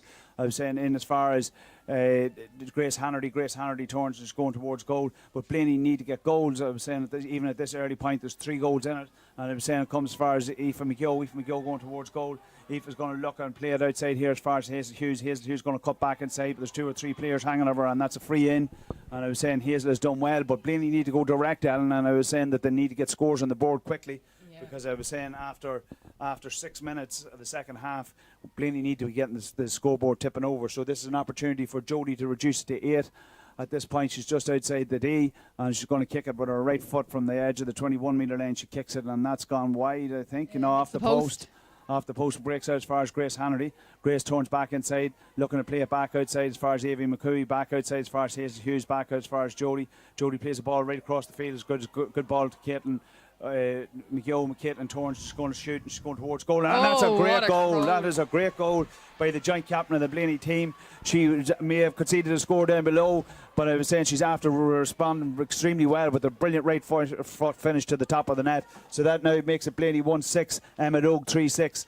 And that goal comes just about 7 or 8 minutes, 7 minutes, 37 minutes of the first half or the second half. And Leah gets the ball out, but this one by the Blaney team, and I was saying this might be a purple patch, and the ball's played inside to Sarah Wilson. Wilson going to cut back inside, she's going towards goal. That's a brilliant challenge, and I was saying the ball's cut back right across the goal, and it hasn't gone wide. It's still kept in play by Grace Hannerty, who looks inside to Aoife McGill. Aoife kicks it right-footed, left-footed, and she kicks it to the left of the post and wide, and that's a spurned opportunity for Blaney when the real guilt. The ball's gone wide. I was saying, there was some sort of uncertainty in there. I wasn't sure whether he was going to go and reach for the flag, and I was saying, but it did go wide. Excellent play there by Hannah Hughes for Emmet Oak. She really done well there. Sarah Wilson was straight in goal, and Hannah just got the hand in, so great defending by Hannah Hughes. So Leah gets ready to kick it out, and she's gone short, and she's looking. You see, that's the pressure of the kick out. It hasn't crossed the 21-metre line. Aoibhinn McCooey working hard to keep the ball in there. I was saying it's come over this side as far as Hannah Hughes. Hannah's trying to break out. She plays it back inside as far as Alicia Greenan. Ball is back with Hannah again, and they're struggling to get out, and that's the difficulty with the breeze. The breeze, you can't underestimate it. Emmet coming across the goals that need to be watched this one. So Alicia Greenan just been bottled up here. Emmet need to come and help her out. Alicia Greenan just struggling there, but well done by Brenna. Well done, Brenna. Gets the ball out. Excellent play. Gives it to Chloe Brady. Chloe Brady looks up. Kicks it in to Lauren Brady again. Lauren Brady comes out and wins that. Lauren looks up. Again, Shannon and Sarah inside. Lauren will keep going. Takes she's gone straight. Ran straight into the Blaney player. She ran straight into it, and she spilled the ball. And I was saying it's again Blaney winning it. And I was saying come down as far as Jodie McQuillan. Jodie plays it long, or to Shona Brady. Shona plays it out wide. And I know all the Blaney boys are probably sitting roaring at the television at this point, but I was saying, lads, the breeze is even picked up than it was in the first match. Excellent it's got stronger. tackle, Brona McPhillips there. Excellent tackle there to turn the ball over for Emmet Oak. Out to Megan Agnew at the ball. Megan back to Brona. Brona looks up, hits it to Amy Jo Cairns. Amy will probably run with this ball. And I was saying Hayes is going to run with her. I was saying there's a battle of the runners, and the ball's kicked inside, but I was saying the ball's gone out over the line, and Erin Keenan goes to get the ball, retrieve the ball, and she's going to take the sideline kick. So she's looking for a Blaney player, and no movement in front of her, which is the people need to move and get free, and that ball's just gone down. It's a 50-50 ball, but it's actually won by Aoibhinn McCooey, and she's done well. And I was saying Blaney need to get moving. They're very static on the ball. I was saying there's a poor pass. I was saying it's gone a foot pass, and it's Blaney are lucky to get it back. And I was saying that ball is kicked long and it's kicked down towards Grace Hannity, but Hannah McPhillips just sweeps that up there. Good play by Hannah McPhillips. Hits it out here to Lily Monaghan. Lily Monaghan's going to drive at the Blaney defence here. Great defending there by number 7, Emer McKiernan. Sarah Tierney wins the ball back. Sarah wins her free. Two good players, both Sarah and Lauren. They've touched a serious amount of ball. They can both play. I'm assuming both county players, are they? Both county players, yeah, definitely under 14, under 16 county players. Lily Monaghan too is playing very well there. She's also an under 14 county player. So Sarah kicks the ball back to her sister Brenna. Brenna hits it back to Sarah. Sarah drives, knocks it out to Megan Agnew. Megan Agnew back to Sarah Tierney. Great play there. Sarah looks wide, going to give the ball, but just turned over by Blaney. Well done by Blaney. Swept that up. Caitlin McGill, the joint captain of the team, she gets the ball and she's coming out to this side underneath the stand, but there's no movement in front, and there's two in the market. Sarah Wilson and Blaney haven't used the +1 to push up on it. I was saying there's nobody coming off her shoulder, and now there is. And I was saying it's Erin or Emer Rudd, and Emer's going towards the goal, but I was saying there's 3 versus 4. I was saying, and Emer's going to keep going straight, and Sarah is trying to pull the player out of the way, but there's no help coming off her shoulder. It is now. It's coming as far as Aoibhinn McCooey. Aoibhinn turns and she kicks it, and it's going to be blocked. And I was saying she's gone and trying to get the rebound, and just, it's won back there by Orna McCooey again. That's sub at half time. That's 2 balls she's come out with, so well done by Orna. Just hits the ball out here. Hannah McPhillips is going to get it. I'm saying Grace Hannity try and track her back, but there's space now for Emmet Oak if they want to attack. And I was going, and I was saying some of this stuff is very tough, in fairness. Oh God, her passes there on both sides. Both sides. Yeah, mistakes on both sides. This stage, maybe tiredness, Alan, and nerves as well. He is, yeah. Farron Monaghan does well to win a free. Kind of reacts there. Farron getting frustrated. Niall Trainer's going to probably have a word with Farron Monaghan there. And also, I think with Aoife McGill, I'm saying, but you can see what's at stake. Like a couple of mistakes there, a couple of tension starting to build into the game, and I was saying there's 6 points in it, 1-6 to 3-6. And we've played 12 minutes of the second half, and you would feel that Blaney are going to still need another couple of goals, because I was saying that Emmet Oak are using the ball. They're using it extremely well against the breeze, and it's going to be backs to the wall possibly if Blaney get another goal, but we'll just have to wait and see. So Niall gets ready to throw the ball in. He's spoken to both players. It's between the 2 number 11s, Lauren Brady and Jodie McQuillan, and the ball's broken up. And there, won by Lauren Brady Lauren, again. She's done brilliantly Excellent well. hands there. And nearly swallowed up, but it comes back as far as Farron Monaghan. So Farron looks up, tries to take on 2 Blaney players, and again wins her free. Farron's doing well running at Blaney and winning that free. So again, Niall's just taking it back. I think Lauren Brady's going to take this. Again, Shannon Murphy has a lot of space inside here if they could get the ball into her, but yeah, Blaney's sweeper isn't back far enough, and I was saying you can see it there. I was going. Hit the ball in. Lauren hit it into Sarah there, but there's 4 Blaney players around her, so probably wrong option. I was saying it's Shona Brady down as far as Jodie McQuillan. Jodie then looks out this side and has gone back into Shona Brady. It's Blaney trying to run the ball through the hands, and I was saying Shona just taking a touch out of it, and it goes to Jodie McQuillan, and she's played it inside as far as Grace Hanley. Grace going towards goal, and she's going to look for Sarah Wilson. She's on her right foot and nowhere to go with her left. I was saying that she's blocked down. 6-7 Oak players back there, excellent defending. So again, they're looking for Sarah Wilson the whole time, but Hannah Hughes is really touch tightener, so Sarah's not an option at the minute. So Farron Monaghan with the ball, hits it into Shannon Murphy. And Erin Keenan wins it free. And she moves the ball quick, she can move it. She's got a player inside, and I was saying that Sarah Tierney, and I was saying it's going towards Ella Broderick, but Sarah does well, and she plays it back inside to Shannon. Shannon goes on her right foot, has a shot for goal and wide. Shannon's down there. I think she might have got clipped there. She just went to take that shot. But Sarah and Shannon linking up well there. Excellent play by Sarah Tierney and Shannon Murphy up here in the Emmet Oak full forward line. And Blaney need to get the ball moving, and the clock is running against them even at this early stage. They're still struggling to get that one-on-one, and they're playing.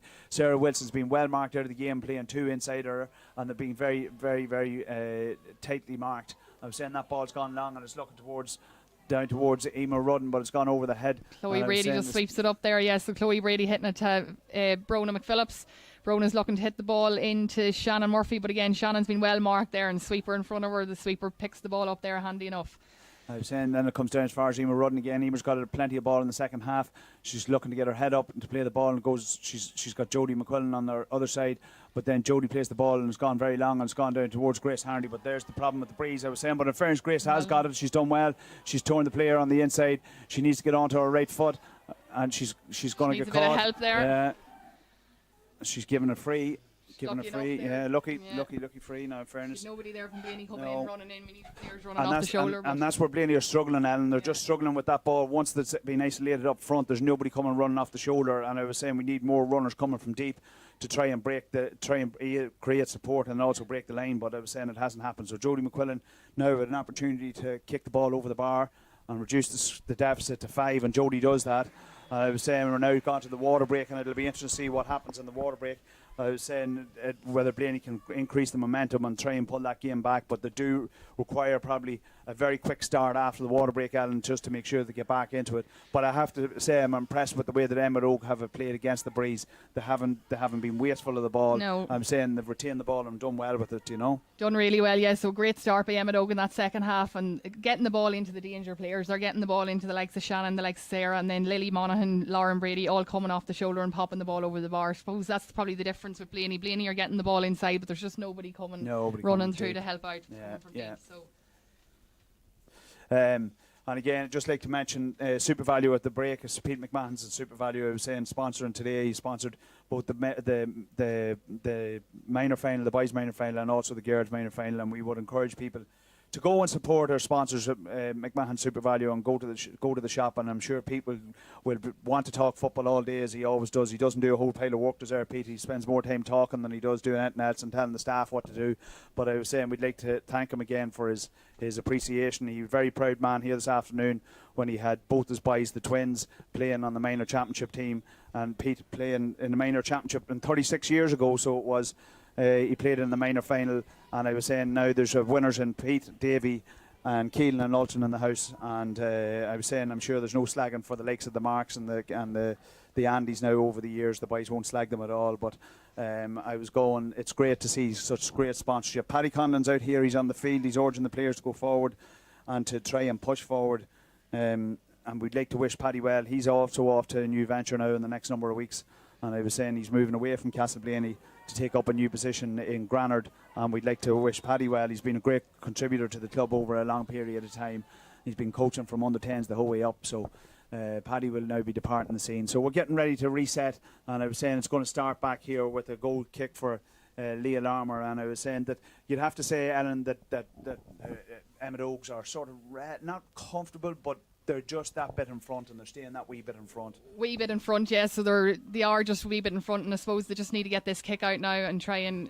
Leah's kick out struggle in the first half, but hopefully we'll get this kick out now and try and get it out. But again, she's against the breeze. It's going to be a lot tougher for Emmet Oak. We're standing here. We need a bit more movement from our midfield and half back line to help Leah out. And there's Blaney gone with a zonal press, and I was saying there's Shona Brady, and Shona wins the ball, and she's going to go forward, whether she's fouled and the ball's going to be put down, and Jodie McQuillan will come across to kick it. and the clock is ticking on Jodie. I was saying there's 14 minutes to go, and I was saying there's 4 or 5 points in it, and Jodie has an opportunity here to bring the game back to a 4-point game, and anything can happen at that point. So Jodie looks at the goals, and she's going to kick it, and she's kicked it high, and this time it's gone to the left of the post and gone wide. And I was saying a let off for Emmet Oga. I was saying they remain 5 points in front with 14 minutes to go. Just notice here at the water break, Brenna Tierney had to come off with a slight injury. She'd been doing well there. We've Katie Hawthorne on now in the full forward line. Katie's a soccer player, so they'll be trying to get the ball into her. She's really dinky on the ball, so they'll be trying to get Katie on the ball to finish for a few goals, I'd say, but unfortunate for Brenna having to come off there at the water break. So Leah gets the ball and gets the game restarted, and it comes out this side, and it's going to be won by the the ball's going to be the winner in that case. And I was saying it comes as far as Aoife McGill. Aoife then going to kick it, and she's kicked it inside, and I was saying it goes as far as Jodie McQuillan, but then again that player again is by Chloe Brady. So Farron Monaghan has the ball. Farron's very deep there in the full back line. We need, and Shannon Murphy, look at Shannon's in the half back line here. We kind of need Shannon back up in the forwards, but it just shows you how hard she's working. She's tracking her player, and she's won that free now. So Shannon should put the ball down and go forward, but I think she's going to take it herself. So she looks around her. She's Alicia Green and free, but she's just not going to go backwards. It's very difficult because there's no movement for her. She's going to look over the top, and she's going to look. And she's kicked the ball right down. Kicked the ball to Lauren Brady again, out in front, winning it. If Lauren looks across, Megan Agnew's free in the middle of the field. No one on her. Lauren slows the play up, gives it to Farron Monaghan. See Megan Agnew down there in the middle of the field. She just went over on her ankle there. Again, Farron Monaghan wins a free. So Megan Agnew just looks to be in trouble there in the middle of the field. She I think it's her cramp. I think she's cramp looking at maybe, or her ankle. Yeah, she was moving, and next thing she just pulled up. So fell she to the did, ground. Yeah. So again, Farron Monaghan doing really well. She's running at Blaney, and they're fouling her every time. She's winning them frees. But as I said, Shannon Murphy very deep there. We need to try and keep her on the forward line if you want to try and get a few scores out of her. But good work rate all over the field by Emmet Ogue. So Lauren Brady kicks the ball in. She's going for Sarah Tierney. Great fetch by Sarah Tierney. Sarah's going to run at the Blaney defence, but Blaney do really well to turn her over.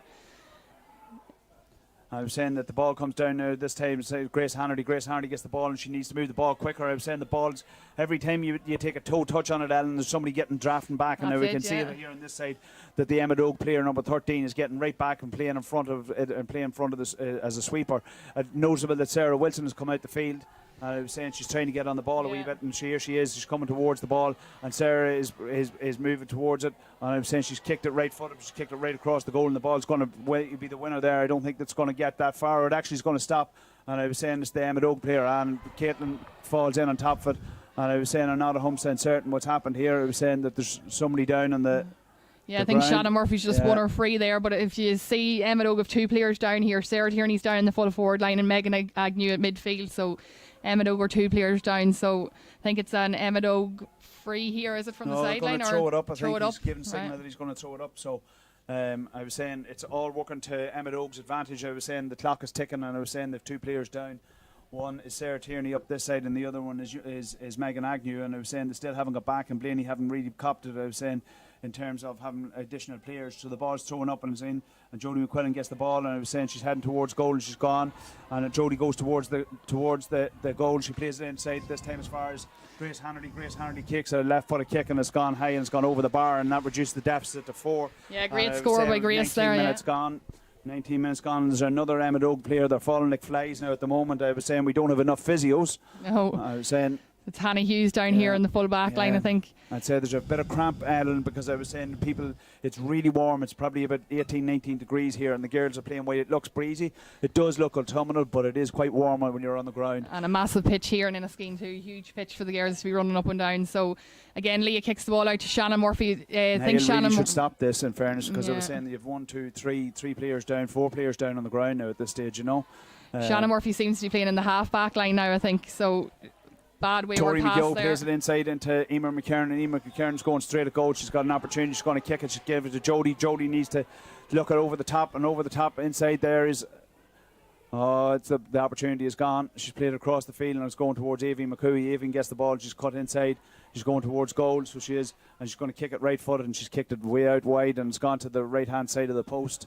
So again, Blaney have them pinned back in there. I was saying Caitlin McGill is still also receiving treatment from Grania Miller on the far side, but Blaney have pushed up on the kickouts, and I was saying it's creating pressure creating pressure for Emmet Oak to try and get the ball out. But here, there are 2 players sitting out here, and I was going, sitting out nobody wide. picking Megan either of them Agnew, up. Yeah, well done, Megan Agnew's got the ball up there. She's going to try and look for a free here. No help. We've Emma Casey on the field now. Emma's on the ball.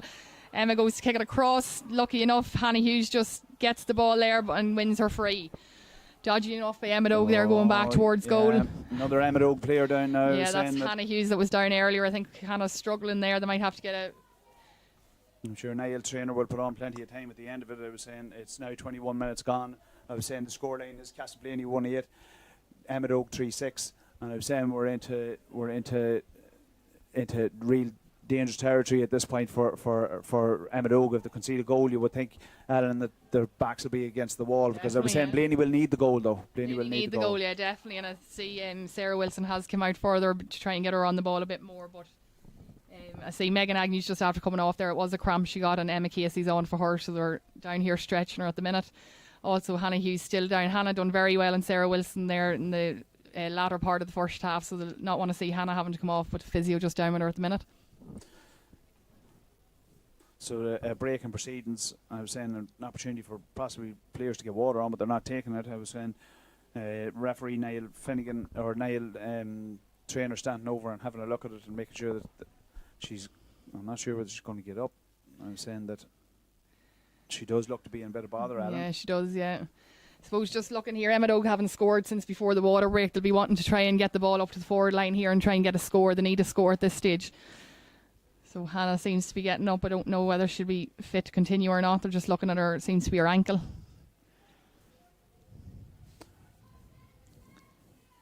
So Emmet Oak, in fairness to them, they're spreading it out. They're going to spread it out now from this point.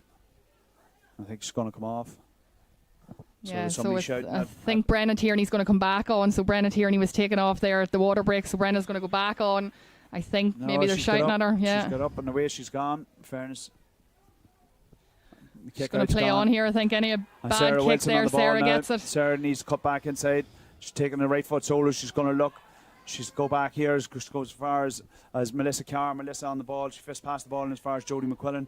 Jodie go towards goal, looking to see if she can get a shot off. Jodie on to her, trying to work on her favourite right foot, but she's dropped the ball. And I'm saying she's been marked by 3 players. So obviously there's an opportunity over wide, and she's tried to done that, and she's played a ball. It goes back inside here to Caitlin McGill. Caitlin going towards goal. She's again. Defensive by Emmet Oak is very strong, and I was saying Blaney need to move the ball much quicker and much wider. I was saying, and there's the first opportunity they have going towards Grace Harndy's already scored twice in the match. Grace right footed, trying to get back onto her right foot, and I was saying it's gone back as far as Aoife McGill. Aoife kicks it right footed, and this time it's gone high and it's gone over the bar, and that reduces the deficit to 3. And I was saying we have 24 minutes gone in the second half, but we will have a couple of minutes injury time. And again, the wind is telling, and it'll be interesting to see whether really what's going to happen. Emmet Oak really need to get the field out, or to get out of the field, get up the field and get a couple of scores. Yeah, definitely I think need to get this kick out now. Really need to win the kick out, but there's not too much moving, as you can see here. There's massive space behind the 45-metre line if Leah can get it. She hits it up to, well done by Hannah McQuillan, well done. And she's gone to the ground. Yeah, Hannah McPhillips there, excellent break ball win there by Hannah McPhillips, but I think she gets injured there in the process. The busiest person on the field is the physio. I was saying this physio was more maids locked up than some of the players. We should have got the physio on GPS. Saying hopefully she's okay. I'm saying she's done well though. So a good break for Emmet Oak. I was saying their opportunity to. Yeah, there's only 3 points in it here now. Blaney are creeping up with their scores, and Emmet Oak definitely need to get the ball up here to Sarah and to Katie Hawthorne and try and get a score. Brona McPhillips on the ball. She's looking for options. Not too much movement again. She's going to go long, trying to hit Lauren Brady, but it goes towards Shannon Murphy and it just goes through Shannon's hands. But Sarah Tierney wins it up. Sarah's got 2 people to go by, but she tries her best. Good girl, Sarah. Knocks it out then to Farron Monaghan. Farron looks up. Niall had already given the free. Niall had given the free, the original free on Sarah Tierney, so he had. And it's going to come back, and Sarah's anxious to get the ball moving, and she's got a one-on-one inside if she can see it. I think she was trying to go quick there, but the referee's just talking to a Blaney player, so it slowed the game down. So Sarah's on the ball here in the 45-metre line. So it's Emer McKiernan speaking to, I think. And I don't actually think it was Emmet. I don't think it was Emmet that actually committed that foul, but I could be proven wrong on the replay. I was saying, but here goes Sarah. Sarah's going to look, and she's gone backwards with it. Going backwards, yeah. You'd wonder whether, time will tell whether that was the logical thing. Phillips on the ball. She's looking for Lauren Brady. Lauren again out in front. Lauren's going to turn on here to her right foot, maybe have a go. No, she's against the wind, so she recycles it back to Alicia Green, and Alicia goes out here. We have Amy Jo on the ball. Amy Jo just gets the ball knocked out of her hands. Back out. Emmet need to recycle it round here. There's a lot of space around here. Shannon Murphy's on her own in the other end, but Lauren has a shot, and it's just going to go harmlessly wide. Yeah. So Molly Hart gets ready to reset the game, and I was saying Blaine need to get the ball moving. I was saying there's 26 minutes gone, but I'm sure there's going to be 3 or 4 minutes injury time, and Blaney still need that goal. I was saying she's gone short with the kick out, and there's a 2v1, and I was saying the ball's come out here as far as Hazel Hughes. Hazel Hughes then turns back inside. She's going to get on her bike, and she's gone soloing down the field. She's crossed the 45-metre line. She's coming up towards midfield. She kicks the ball, and she's played it long inside in as far as Evie McCooey, and the ball's broken as far as Evie. And I was saying she's an opportunity to go, and she's twisted, and she's going on a 2-on-1. I was saying she's kicked it inside, and it goes as far as Sarah Wilson, and that's actually a kick on the ground. And I was saying he's already given the free, but that actually was a kick. I was saying when she was going down to pick it up, but I was saying that it'll be an opportunity for Blaney to reduce it back to 2 with about 5 or 6 minutes to go, or 3 minutes technically to go on the clock. And I was saying then will be interesting to see what he plays after that, but I would still think there's 5 or 6 minutes to go. So Jodie McQuillan has an opportunity here to put Blaney in double scores on points. I was saying that she's probably scored at this stage. She scored. This will be her 6th free, I think. Yeah. Free kicking by Jodie. Yeah. So it's going down to the wire, and we said that, Ellen, at the very start that we'll go down to the wire, and I was saying it's still all to be played for. So the kick out is awfully important here for either team at this stage. Crucial kick out here, yeah. So again, Blaney pushing up, trying not to let any Emma go. She's going to look long here for Lauren Brady. She's going to look long, and she's won by Sarah Tierney, who's dropping down there. Deep, yeah. Very deep down there, and now Sarah's won her free again. Sarah in the half back line. On the ground, and I was saying you'd wonder the amount of cramp that we're getting here, and there's a lovely touch. If we get it on camera, I was saying one of the Monaghan's giving her a help with her cramp in her leg, and I was saying that's a very touching and sporting gesture that's given to her. But reality is here that there are so many players cramping up. I was saying they're all dehydrated at this point. I was saying we have the score is Blaney 110, Emmet 3-6. Blaney left an awful amount of work to do in the first half after those 2 or 3 goals that came very quickly, you know. Well, credit to Blaney, they've really come at it there in the second half. Emmet started off well, but since the water break it's been all Blaney. Yeah, it's been all Blaney, so it has, you know. Again, here see Marty Fox talking here on the line to Brenna Tierney. Maybe they might reintroduce Brenna back into the team here. See her. Grania Miller, the physio, and I was saying, Grania, just put some magic on it and make them back up and let them play away. I was saying, let them at it. I was going, see, can we get the game removing? I was saying it's only cramp at this stage on Shona, I think it is. And I see that substitution is going to happen. I was saying that they're going to move, they're going to take the corner back off, is it? Yeah, so Emma Casey's coming back off and Brenna Tierney's going back on. So again, Brenna in corner back now, so she'll have to be touch tight. See Megan Agnew here back up again. She might be reintroduced as well. Number 5 had to come off with a cramp, but they might bring her back on. That's again, a good kick. Great kick, and Hannah Hughes gathers that ball. Yeah, Hannah Hughes looks up. She's runners off her shoulder, left to right. Aaron Keenan. I was saying an opportunity here for Emmet Oak to get a score. Or badly need a score for them on the ball or on the scoreboard at this stage. I was saying it's coming inside. Lovely work through the hands. It's coming down as far as Lauren Brady. She's going towards the goals. And I was saying no free, and I was saying it's turned over, and it's down as far as the runner Hazel Hughes. Hazel turns, and she's going to go, and she's kicked the ball down this side, and it comes down underneath the stand. And Sarah Wilson going hard for it, with Caitlin McGill going, and Sarah picks it up, and she's got it, and she's looking inside. Hughes in the middle here, nobody made a great her. run Excellent towards run. the goals, and Hazel's going on, and she's going towards the goals, and she's going to move on to her left foot. She's walked right across the front of the D. She needs to come back round, and she's kicked the ball and it's gone in, and Sarah Wilson's waiting on it, and I was saying she's going towards the goal. Sarah, she kicks it here as far as Caitlin McGill trying to get it back out the field, and I was saying it's Aoibhinn McCooey, and Aoibhinn spills the ball in the tackle. It comes out as far as Caitlin and over as far as Jodie McQuillan. Jodie McQuillan kicks it, and there's a point, and there's only the minimum minute now I was saying there's only the minimum minute, there's 30 minutes gone, but I'm sure we're going to have 2 or 3 more minutes. It's not beyond possibility that this may finish in a draw. Excellent play there by Blaney. They're very patient there and waited for Jody to come up in the trusty boot of Jody McQuillan over the bar. But Hazel Hughes got the ball here in the full back line and hit the ball out and just made a sprint and run and nobody could catch her. She's very Excellent athletic. play. Her father, Jazz, had played from Blaney and from Monaghan for years. I was saying a great footballer, but I think the football comes from the Carvels or for the McHugh side of the house. I was saying it's not coming from Big Jazz. I was saying this girl can solo and she can kick it as well. And I was saying, but she's definitely got Jazz's athleticism. Emmet Oak won their own kick out here, doing well to get the ball out. Blaney putting an awful lot of pressure on. Won their free there with Brenna Tierney. Again, Brenna goes long to Kitty Hawthorne. Oh, and it's vital touch from the Blaney player. It needs to go, and she did. No, the ball's on the ground and it was kicked. And the crowd's going bananas here, so they are. And I was saying it's again that girl, Hazel Hughes. She's having a stormer of a match. She's going to play it outside, and this is an opportunity for Blaney to go. Grace Hannerty, she's going to come back outside. They're going to look for their sharpshooter, Jody McQuillan. Jody's out on the ball, and I was saying there's a bit of responsibility. Jody's going to turn back. She has nowhere to go with it. And I was saying it comes as far as Shona Brady, and Shona wins the ball. And I was saying she kicked it inside, and it's going towards Caitlin McGill or Emma Rudden. And I was saying there's a battle out there to get down on the ball, and I was saying the ball's not going to make it out over the line. And the Emmet Oak player has it, and she's playing down here on this Alicia side. Greenan plays it out to Lily Monaghan. Lily Monaghan looks up, but nobody looking for it. Lily's going to have to hold on to the ball. Well done by Lily Monaghan. Excellent up the line, but she's looking for somebody to help her out, and Fair and her sister helps her out. Another cramp. Fair just got a cramp there as Lily passes the ball, so I think the referee's just going to hold the play up. There's a Blaney player cramping over on the other end they're too. cramping all around the place, and the crowd are going bananas at this stage, so they are. I was saying there's 32 minutes gone, and I was saying that he's going to play another 4 or 5 minutes, you would think. No, I don't know what he said, but I see Chloe Brady shouting in at the girls. There mustn't be long left. No, mustn't be now, but it's very exciting, and it's been a great match, so it has. It's been a great day here for Blaney people.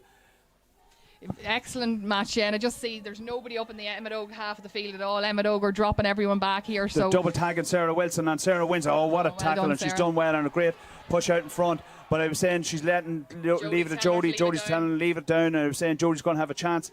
She's going to try and pop it, but it's too far out, I would reckon, for Jody even, and the miracle worker that Jody is, but she's going to go short. But Jody's standing on it, and I was saying she's gone to Hazel Hughes, and Jody's going towards goal, and she's making an opportunity. She's going to try and get the ball onto her right foot, but she's going to be fouled, and there's the free in. Pull jersey, and it was a pull jersey, and an opportunity for Blaney to draw the game deep into injury time. And I think, in fairness, Alan, that would. It's a fair result, yeah, but no need for Emmet Oak to pull the jersey there. There's 5 or 6 round Jody there, but just a tug in the jersey, so Jody's going to have a crack here. Again, she's with the wind. This will be her 9th point if she puts this over the bar, and she's missed just going to drop in, is it?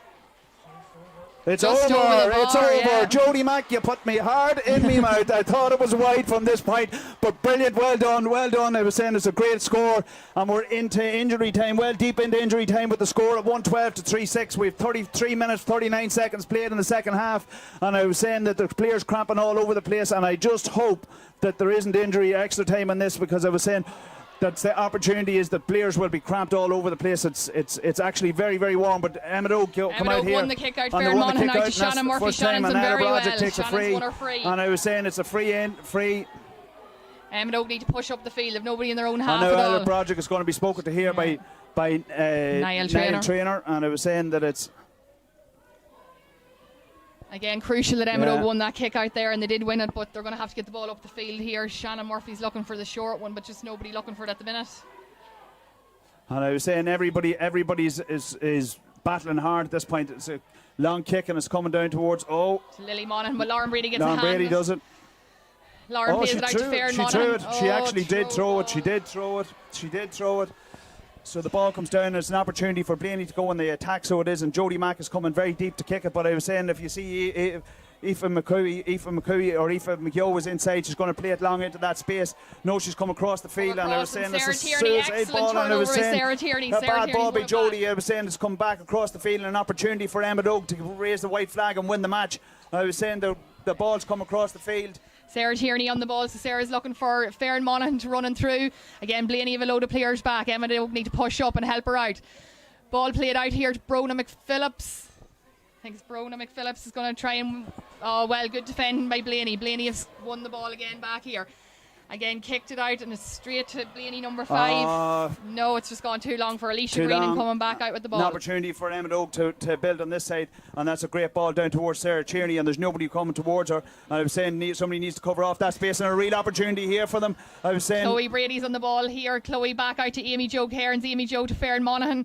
They're looking for somebody to tip the ball over the bar. Nobody wants to have a crack back to Farron Monaghan. Farron might have a chance, and Farron just drops it short into the goalkeeper's hands. And that's it. And that's it. I was saying, what a match. What a match. I'm not sure what happens now. I'm not sure whether there's extra time, but I was saying at this stage, I was saying it's a defibrillator that Brian Sherry wants here, because I was saying we've had such excitement this morning, followed by extra time. And I was saying it looks like there possibly might be extra time, and I was saying we played 37 minutes 57 seconds in the second half, but it's been some comeback from the Faughs. I was saying they were dead and buried at the water break, and they've just kept chipping away and chipping away and chipping away, and now they've come to extra time. But I was saying, would Ellen have a concern just about the players and themselves? I was saying that the amount of players that have gone down cramping, and you can see it here in front of us, it is serious stuff. So it's they're cramped all day. They're just falling like flies, and I'm not sure whether they'll be fit to go through it in the second half. But I was saying it's very hard on players here. I see there's still people down cramping, but we need the result on the day, so it is going to go to extra time here. So again, Emmet Oak made a lot of subs there in the second half, so hopefully maybe their legs will be able to carry them. But again, disappointing from Emmet Oak. Didn't score from the water break there in the second half, so they'll be very disappointed in that. But again, Blaney really ran at them, and Jodie McQuillan, I think she scored 7 or 8 from play, 9 from play. Today, so a few of them from frees, but really need to try and stop her getting on the ball and stop giving away frees and that. Yeah, both teams in the scoring zone have given away frees in the D, and I was saying that the frees, none of the frees have been very, very difficult to come very well. I'm saying that here, it's grand for me and you sitting up here. I was saying to say it's not difficult in a match like that, but I was saying it has been easy opportunities for frees, and both teams have capitalised on it in terms of Sarah Tierney and Jodie McQuillan. And I was saying it's been an excellent match. And Blaney nearly got caught there, Ellen. There was a ball that Jodie got, and she went square with it, and there was somebody down the lane, and at that point you're going, do you retain possession and try and win the match? Yeah. And I was saying we tried to do that, but the ball was intercepted and we could have been turned over. So we're happy to take a draw at this point. And I was saying that we're going to have to keep going for another half hour, I suppose. Yeah, fitness will be key here, Brian. I suppose over COVID nobody was training together, so whatever work the girls were doing on their own, we'll see it here in this extra time to see who's able to come out and top. But everybody's very tired down there. It's a very warm day, and as we said, in a massive pitch, so the girls need to get re-energised now to go for the extra time. So I'd say we've big battle, 2 to 10 minutes, but the standard's been excellent. I was saying that it's been really, really good match and really exciting stuff.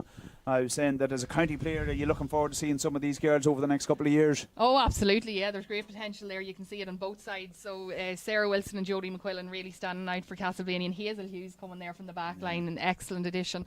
And then with Emmet Oak, we've seen for myself, the girls in school football and in club football, there's some girls coming on there that'll definitely be on the senior county team in a few years, and it's great to see. I see Marty Fox out there really talking to the girls. Marty's a great addition to Ahabog. He's been over the teams over the years, winning under 14 and under 16 titles, and now he's with the minor team. So great to have Marty Fox there, a very tactical man.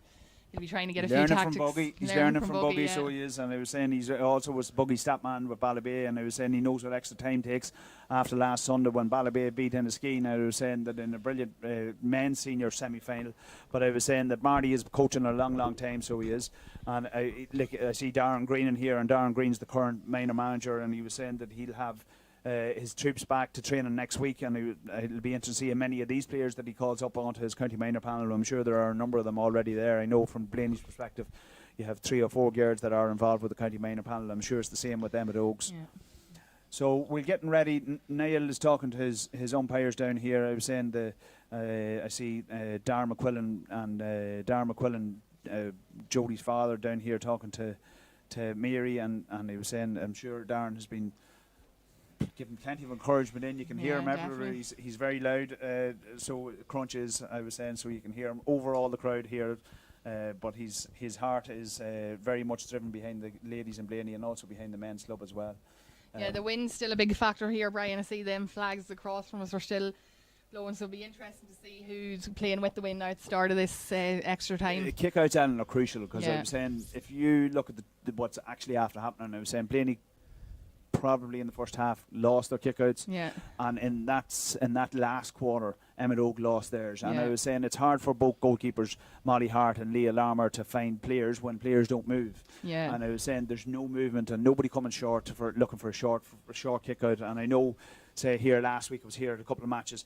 It is a big pitch, but if you go short, you can retain possession. Yeah. I was saying at least when you have the ball in your hand, at least you can go forward with it. Yeah, possession is key here, and I suppose we're looking at it from up here. There is no movement really by either team, so we are struggling to get the kick-outs out. But again, maybe Marty will be talking to them down there to try and work out some strategy to try and get the kick out, and Blaney probably the same too.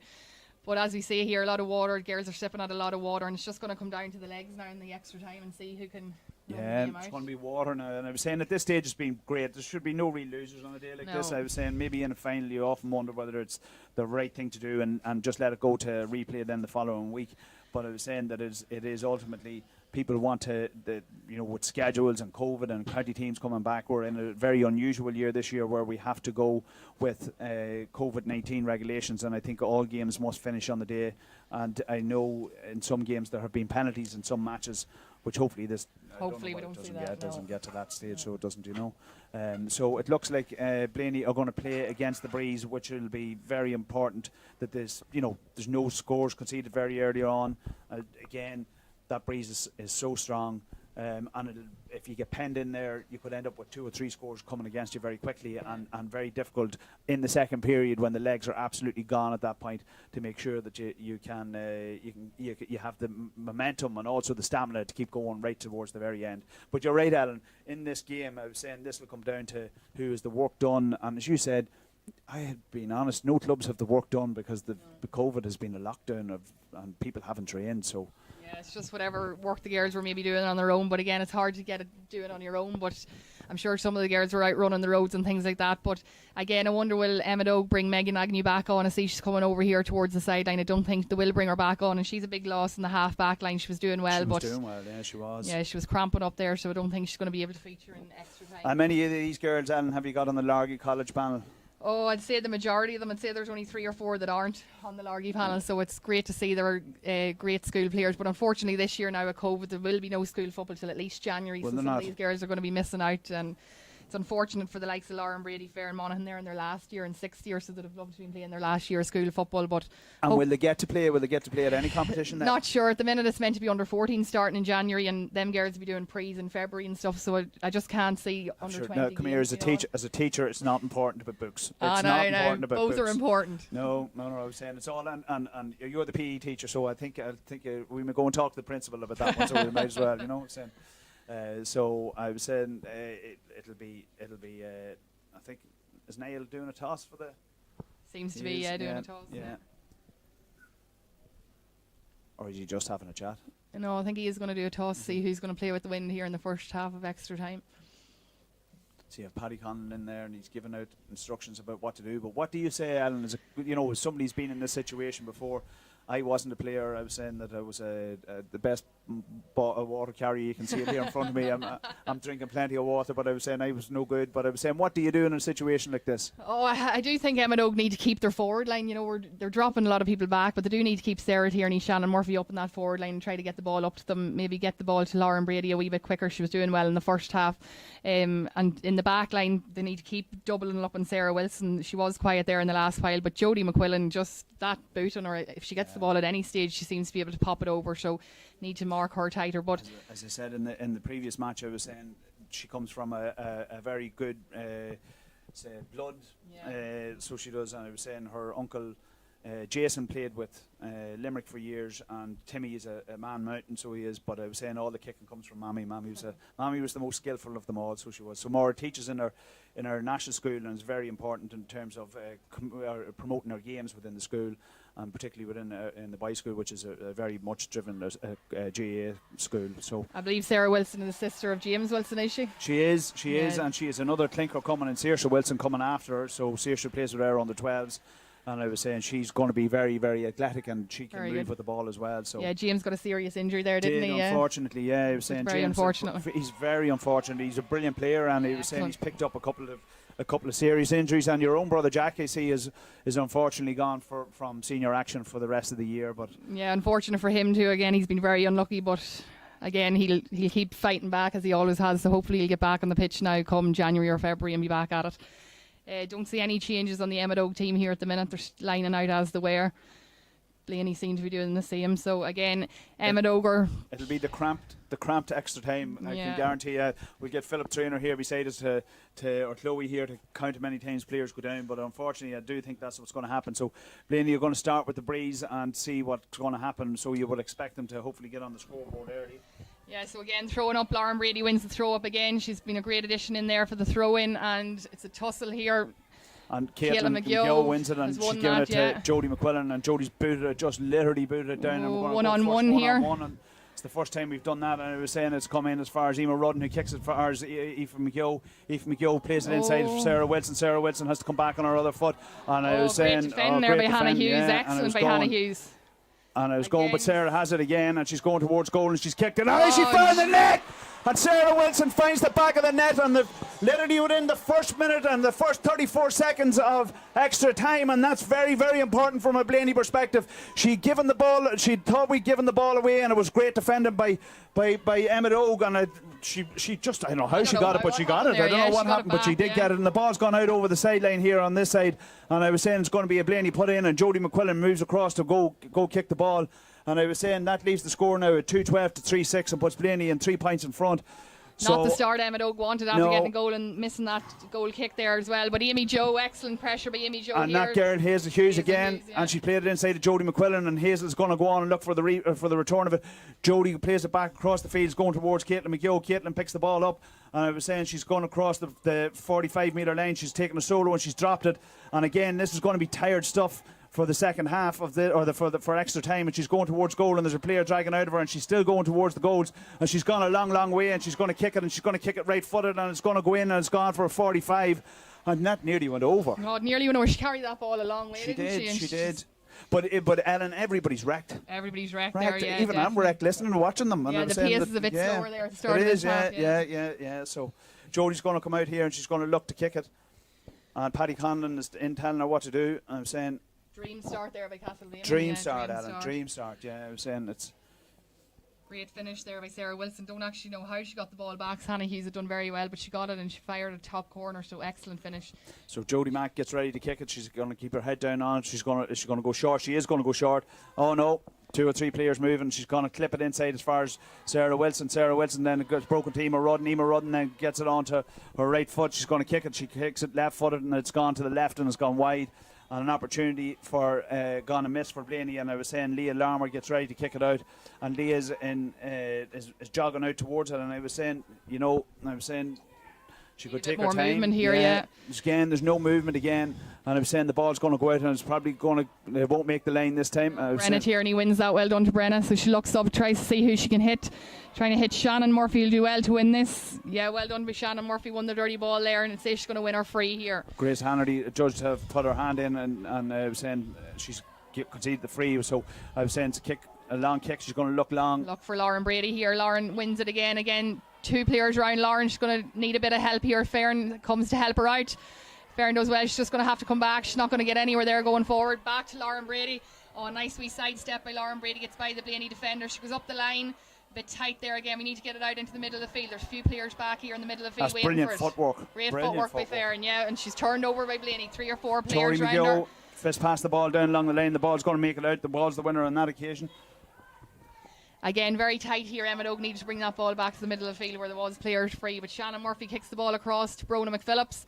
Brona looks up. If she looks up, she's Amy Jo free in the other corner. So Amy Jo gets the ball. Amy Jo should run. She should have the legs. Again, as we said, an excellent runner, Amy Jo. So she runs that Blaney defence. Gets by the Blaney player. Well done. Great speed. She's Sarah Tierney out to the outside her. She can get the ball to her. Free in. Is going to give a free now. It's going to give the free. On the ball. Yeah, he's going to bring it back. Katie hits it back out, but I think Niall's going to give the free in. Yeah, Niall's giving the free in. I was saying it was an infringement. Again, great running by Amy Jo there. Like Hazel Hughes that can run at the defence of a great stride. So good by Amy Jo there. She could have just laid the ball off to Sarah Tierney. Might have got a chance of a goal, but Sarah's going to try and pop this one over.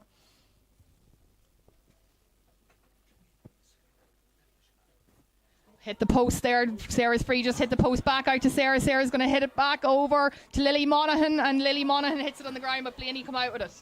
Unlucky by Lily Monaghan. Don't think she had enough power behind that shot. Again, Emmet Oak pressing up high here. Trying not to let Blaney out with the ball. Blaney do come out. Lauren Brady tries to slow the game up. Good defend by Lauren Brady.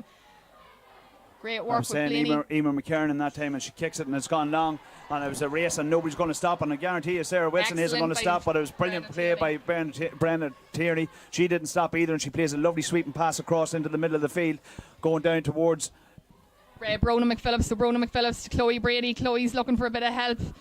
Brona looks up, going to hit the ball in, but blocked. Amy Jo Cairns gets the ball. She's going to run at the Blaney defence again.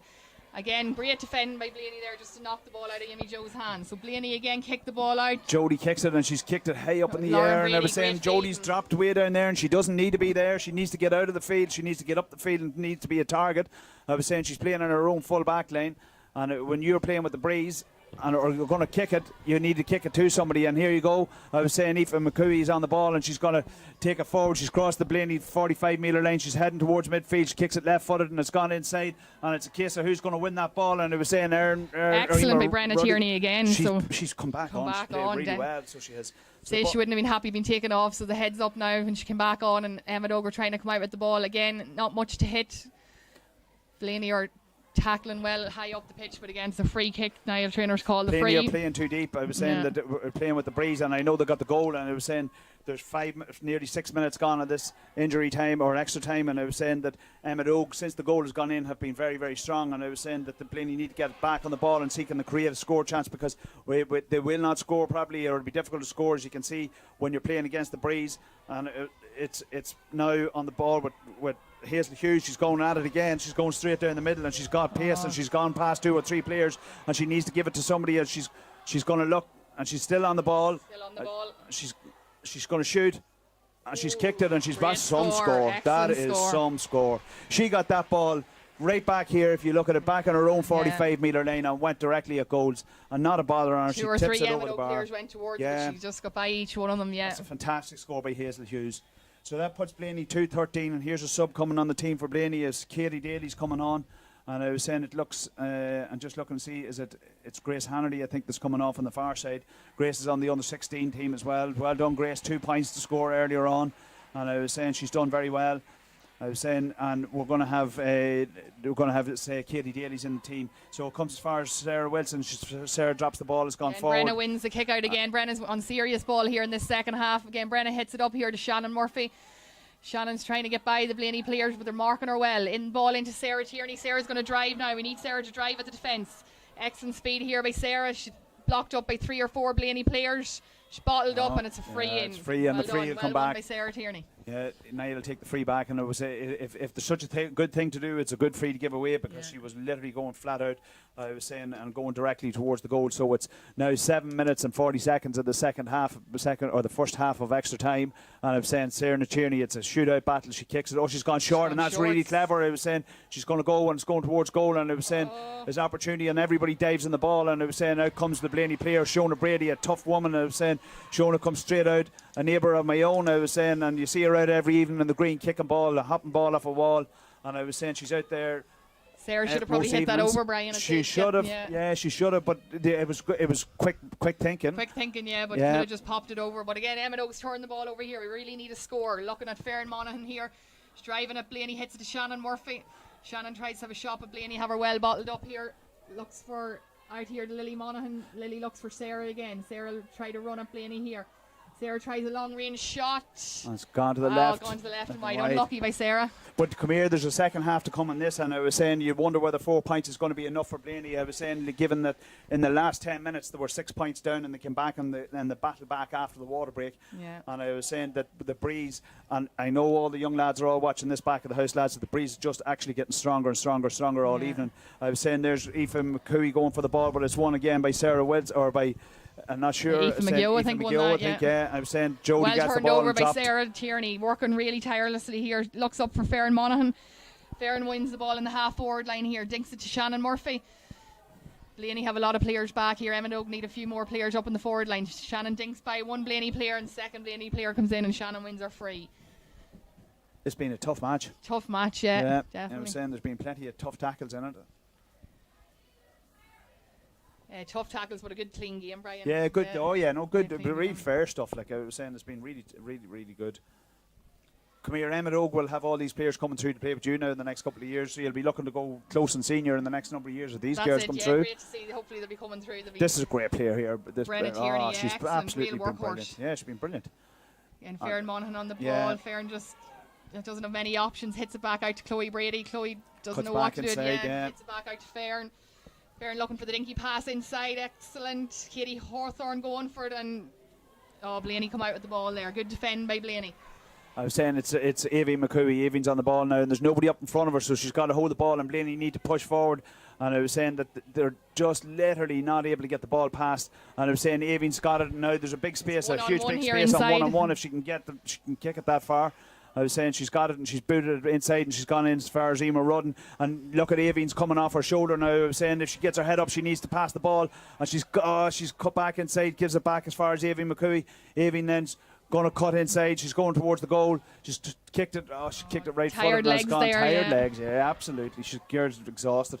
And look, she's still going and she's still trying to get the ball on the far side. And I see another player down here, yeah. and a cramping down. I was saying that's 2 or 3 players that are cramping down, and I think seems to be 2 Emmet Oak players actually down, yeah. And we played 10 minutes 46 seconds, and I'm not sure whether he's just called half time. 3 Emmet Oak players down here, yeah. Yeah. They're just falling like flies here, and I think he's called the water break here, has he? Yeah. No, I think he's called half time, has he? Oh, has he? Oh yeah, half time. Sorry, half time. Yeah.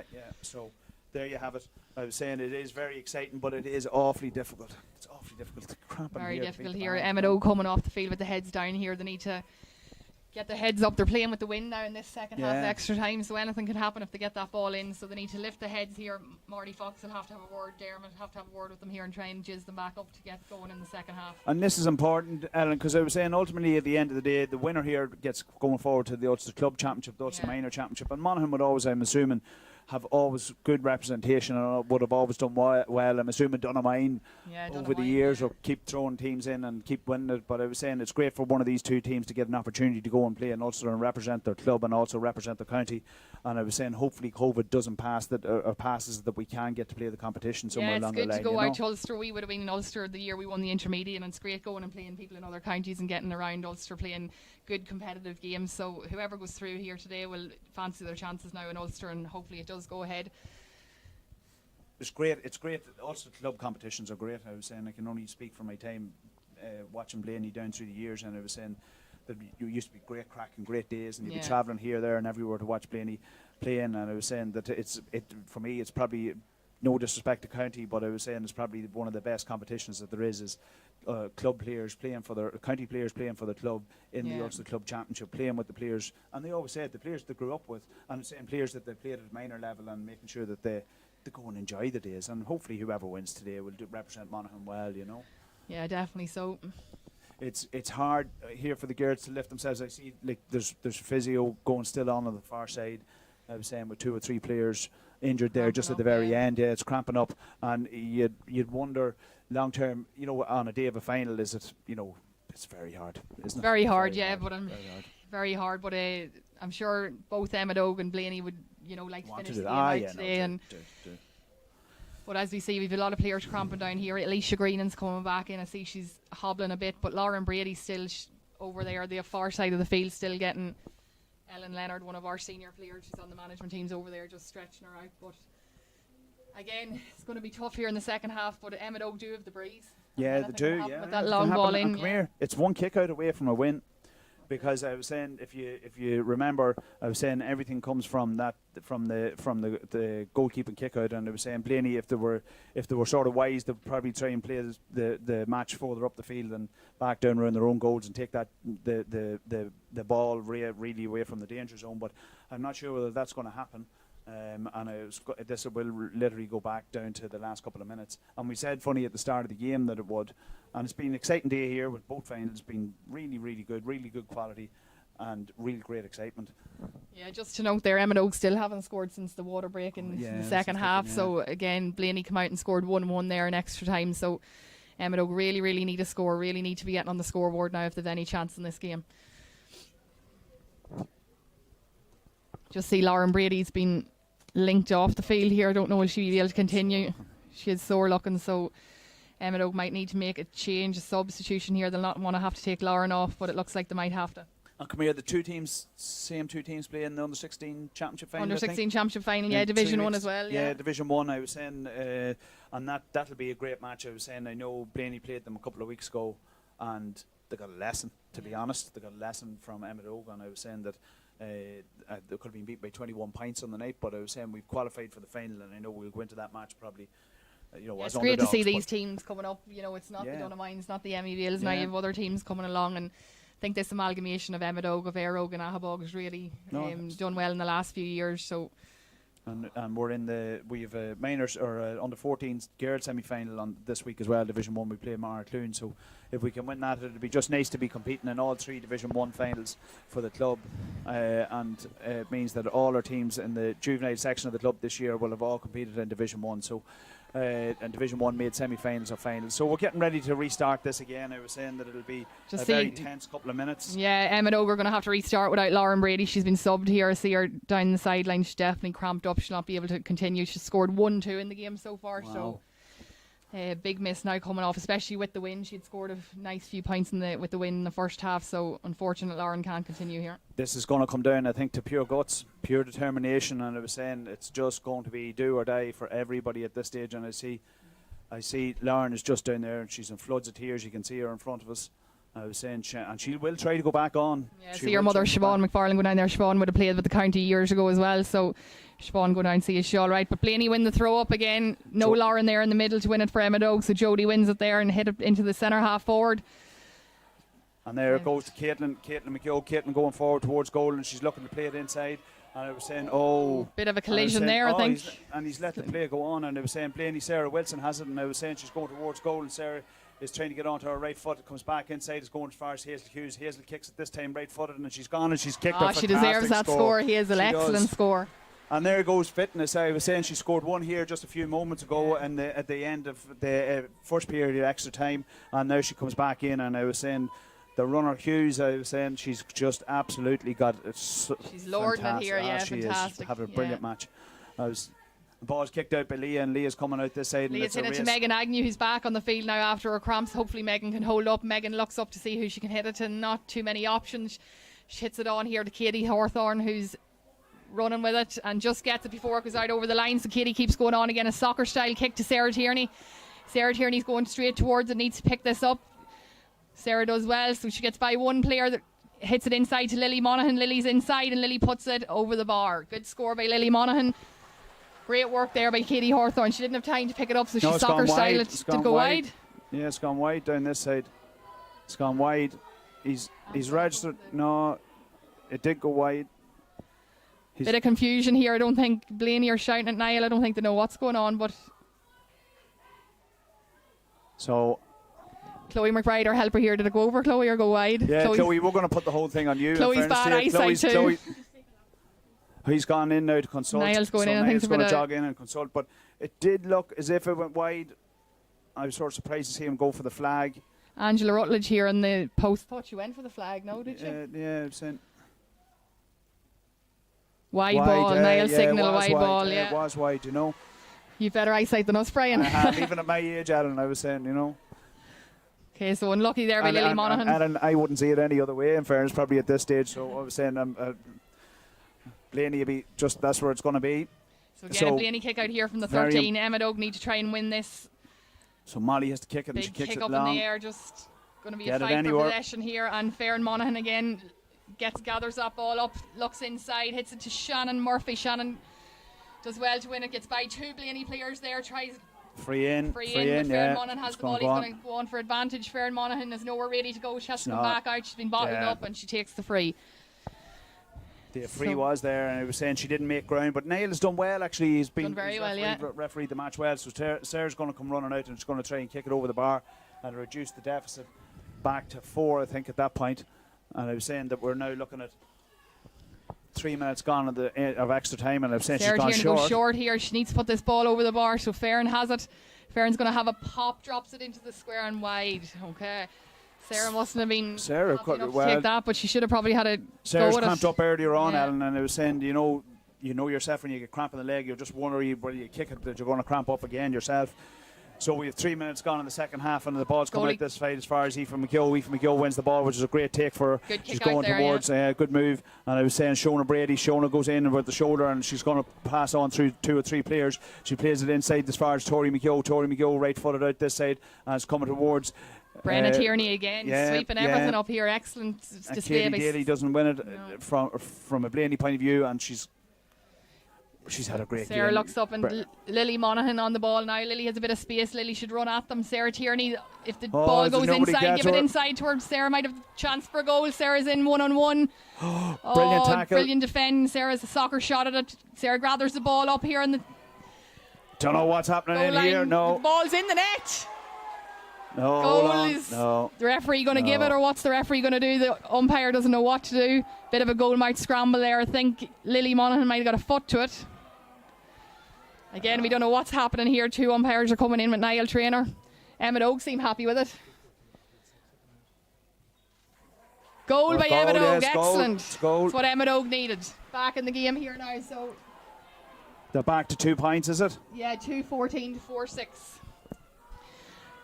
So again, Emmet Oak just fought for the ball in there, and the goal might scramble, and I think Lily Monaghan got a foot to it. Kick out by the Blaney goalie. Jodie McQuillan does well to win that in the full back line.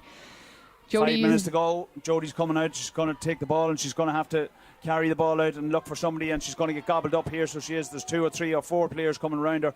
I'm saying Jodie looks, and she gives it to Caitlin McGill. Caitlin's gone forward with the ball, and she's going to go over the 45-metre line. But Blaney not pushing any players up, and I was saying it's a bit dangerous from possession-wise, and I was saying Ava McCooey has it. Avian's going towards goal, and she's going to move on. She's onto her right foot. She needs to get closer to the goal. She's played it inside, and it's gone this time as far as Emer Rudden. Emer Rudden takes a shot. She's an opportunity. She spills it, and it was gone as far as Jodie McQuillan, and Jodie's kicked it, and it's gone over the bar, and that's a very important score for Blaney, and a good response after 5 minutes. And we're going now to 4 minutes 30 seconds left in this match, and Blaney are up by 3. And I was saying the score is 2-15 to 4-6.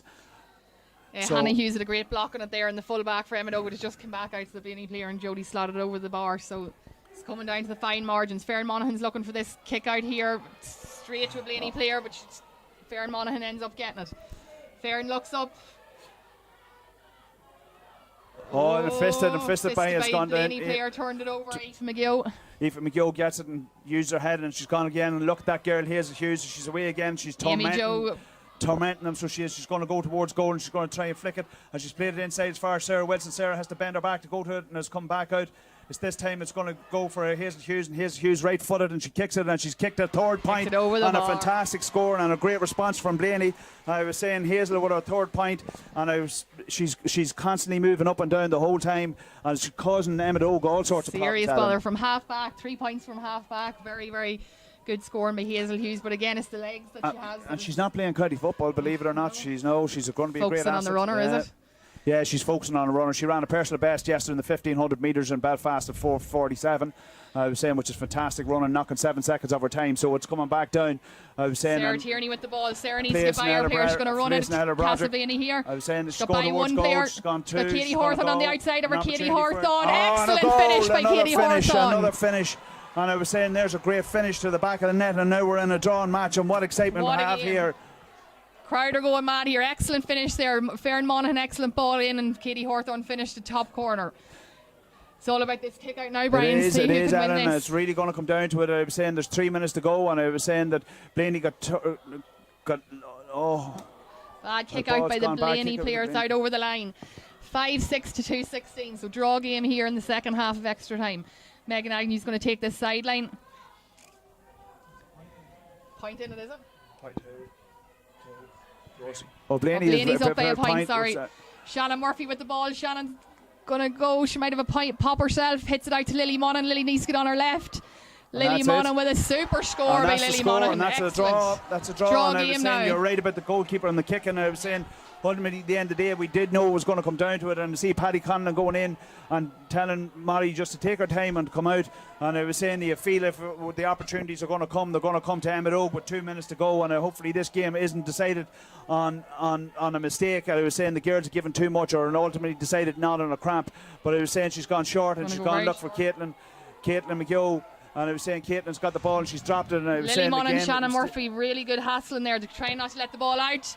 and Caitlin's keep going. She's Blaney still in the fumble ball it, and but- she's going forward with it. And she's still retained possession. Oh. And I was saying it's Jodie McQuillan and Jodie's coming out the field. And I was saying, oh, Niall Head stopped injury it. Head here, I injury. think. Head injury, so it is. Yeah, just interesting to note there, Lily Monaghan's got 1-2 today. She's 1-2. off that left peg, yes. Be realistic about it. I think a draw is. I think both clubs would take a draw at this stage. I was saying. Definitely. Excellent by Emmet Oak there, because their heads were down there at the half time of extra time. They really stood up here, and Farron Monaghan, Sarah Tierney running at the defence. Katie Hawthorne came on there as a sub, and an excellent finish for her there. So they need to just keep it going. Blaney be looking at Hazel Hughes, Jodie McQuillan to try and get another few scores and get them over the line. But a fantastic contest here. We've gone from 5 up to draw in a very, very quick number of minutes. I was saying that 1-2, quick response from Emmet Ogan. I was saying, Niall's getting ready to restart and we're already into the 9th minute. And I was saying that nobody can afford to make a mistake at this point. I was saying Blaney going to come and Jodie McQuillan's on the ball and she's fist passed it out this side as far as Tori McGill. Tori McGill is going to get her head Nobody up. on Tori at all. She's going to go towards the goal and saying Tori flicks it inside and it comes as far as Shona Brady. Shona Brady inside as far as Aoife McGill. Aoife goes and she's gone on her bike and she's played it inside and it's come as far as Emer Rudden. Emer Rudden back inside as far as Jodie McQuillan. Really looking to get Jodie in on the edge of the D so she can have a pop of an opportunity. But I was saying at the same time this is a dangerous game because if you lose the ball here you're going to be exposed. And I was saying it's this Emmet Oga really pushing them out here, Brian. Yeah, but and I was saying it's Blaney. Blaney's it's still with the ball. Erin Keenan gives it inside as far as Shona Brady. Shona Brady going towards goal. She's taking a hop, and I was saying to the ball's to overturn. Turned over excellent by Megan Agnew. Farron Monaghan on the ball now. Emmet Oak need to keep the ball. We're 10 minutes and the time is up, and I was saying this is just at the discretion of how long Niall's going to play. And I was saying he's going to look at Jodie there, McQuillan, I think. and he's going to talk to Jodie and just probably give Jodie a tick. But there is an opportunity for Emmet Oak to come back down the field and get a score. And I was saying the winning score at this stage, I was saying that it's going to all come down to the last couple of seconds, and hopefully the game stays like this. I would happily take a draw and come back here. And I was saying Erin Keenan's pushed off the ball down this side. And I was saying there's Shannon Murphy on the ball here. Shannon. And she's going to be gobbled up by the Blaney players. And I was saying Jo Caitlin McGill, and I was saying there's another foul and a pull on the jersey by Amy Jo Caitlin. wins a free. And I was saying there's an opportunity for the ball to come in. And I was saying Niall's well over time now at this stage. He's now into his 11th minute. And I was saying there isn't probably 11 minutes of injury or a minute of injury time. He's probably just going to let this play, I think. Let Emmet Oak have this chance. Farron Monaghan's on the ball. It's crucial to keep possession. She's hit it long into her sister Lily. Just drops overhead. Amy Jo with the ball. Amy Jo Cairns hits it to Sarah Tierney. Sarah Tierney goes off. Pull of the jersey. Free in, but Emmet Oak still have the ball. He's letting the advantage go.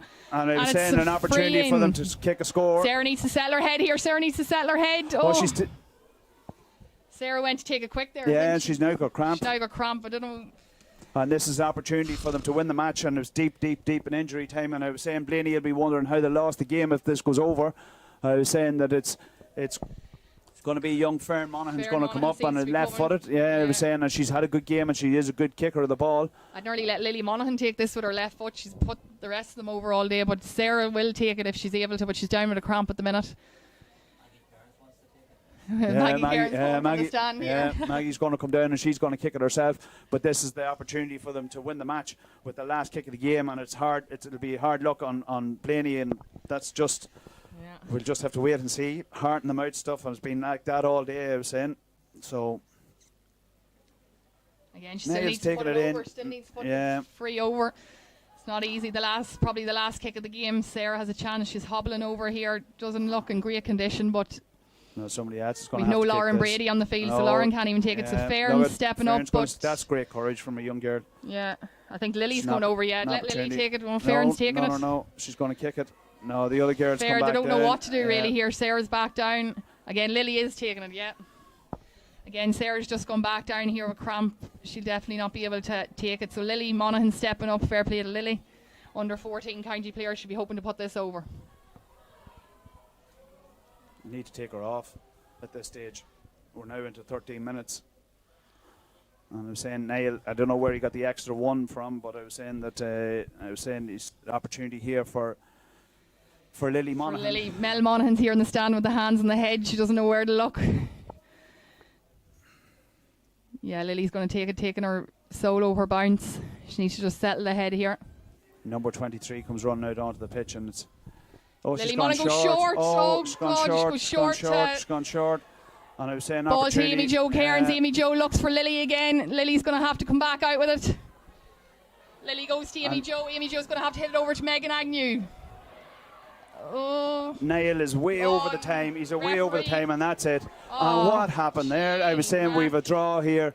We've a draw. I was saying it was absolutely nail-biting stuff. Nail-biting stuff. It ends up Blaney 2-16, Emmet Oak 5-7, and that's it. And I think that's it for the evening. And hopefully, I was saying, hopefully there's no such thing as penalties. Or what did they do? 30-meter kicks. I don't know. Oh, 5 30-meter kicks. Paul Swift thinks here in the press box. So Emmet Oak won't like that with their 2 free takers off injured, Lauren Brady and Sarah Tierney. But I don't know what maybe Lily was just unconfident there taking that last free and just went short. But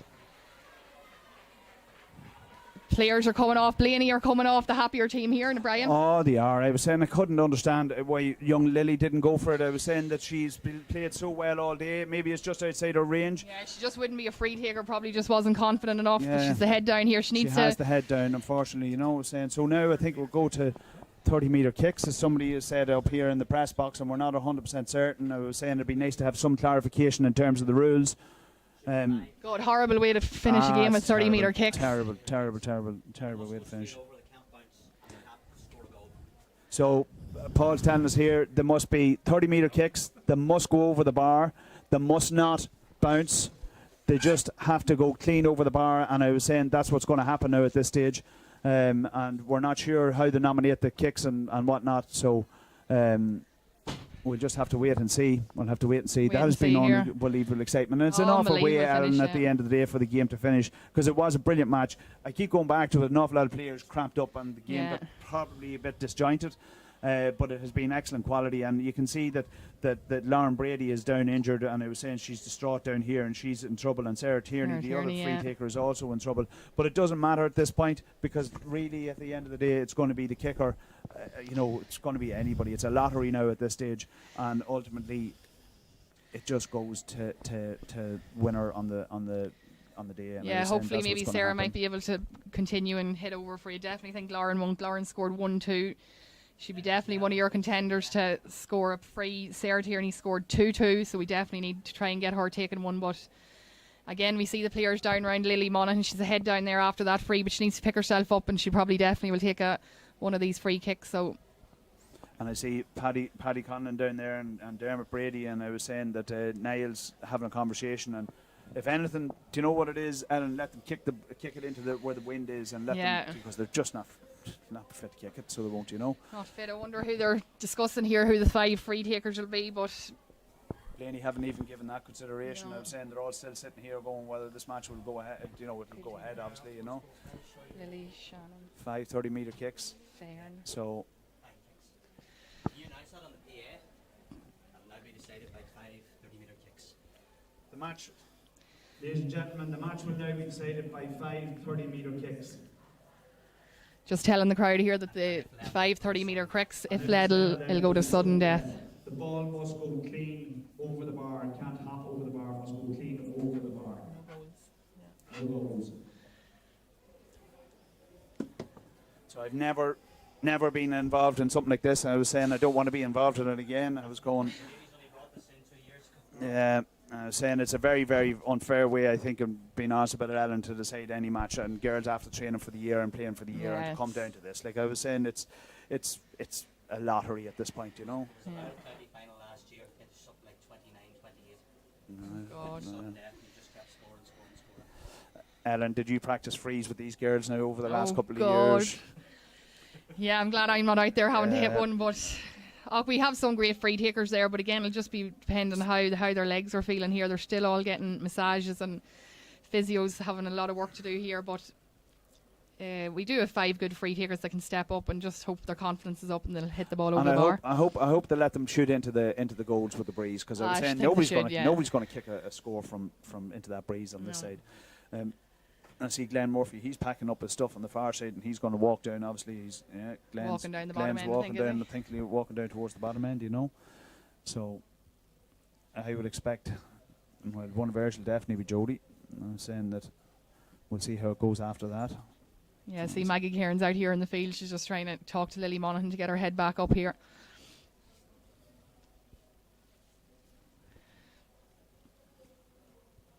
I see down at Brady, and they're all pointing down towards the bottom end goals. Yeah.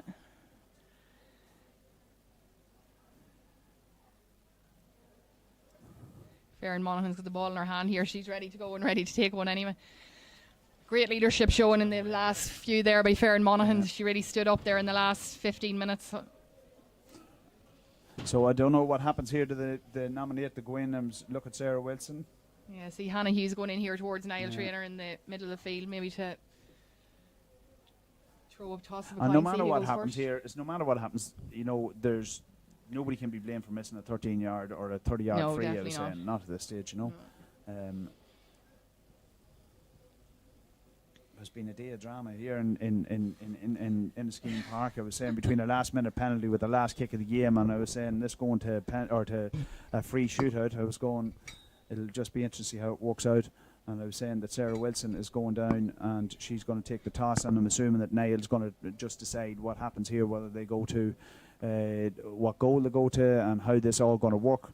I'm assuming, and I hope that all players just stay off the pitch, and I'm saying it's only the 5 players that are nominated that go in and take the frees, and they leave the rest of the players to the one side and the managers to one side. So I was saying Niall's talking to them, trying to work out what he's telling them. Yeah. See, Emmet players are out here having a practice at Yeah, some of the 13-metre yeah, frees. yeah. Blaney aren't up the other end. They're talking up there, but Emmet are out. So it looks as if Shannon Murphy definitely be taking one of them, Chloe Brady, Katie Hawthorne, Amy Joe, and maybe Farron Monaghan. So I think they're the 5 Is the Emmet edge of the kickers. D, Ellen, the top of the edge of the D is the top of the mark. I'm assuming it I think is. so, yeah. And I'm assuming you can't cross the mark, I will think. No, definitely wouldn't be able to cross it. No, and it has to go straight over, as you said. Can't. God, a horrible way to end the game. That's terrible way. And Horrible, I'm yeah. just looking here at poor Lauren Brady, and she literally is not fit to walk. No. She's in bad shape here in front of us. I was saying that it's just hard to know what way this is going to go. So who do you reckon Blaney's 5 free takers will be? Jodie will definitely be one. Jodie be one. I'm just Probably in terms Hazel of Hughes. Hazel might be one. I was saying that in terms of characters, you'd definitely give Shona would be courageous Yeah. enough to go and do it. Sarah will do it.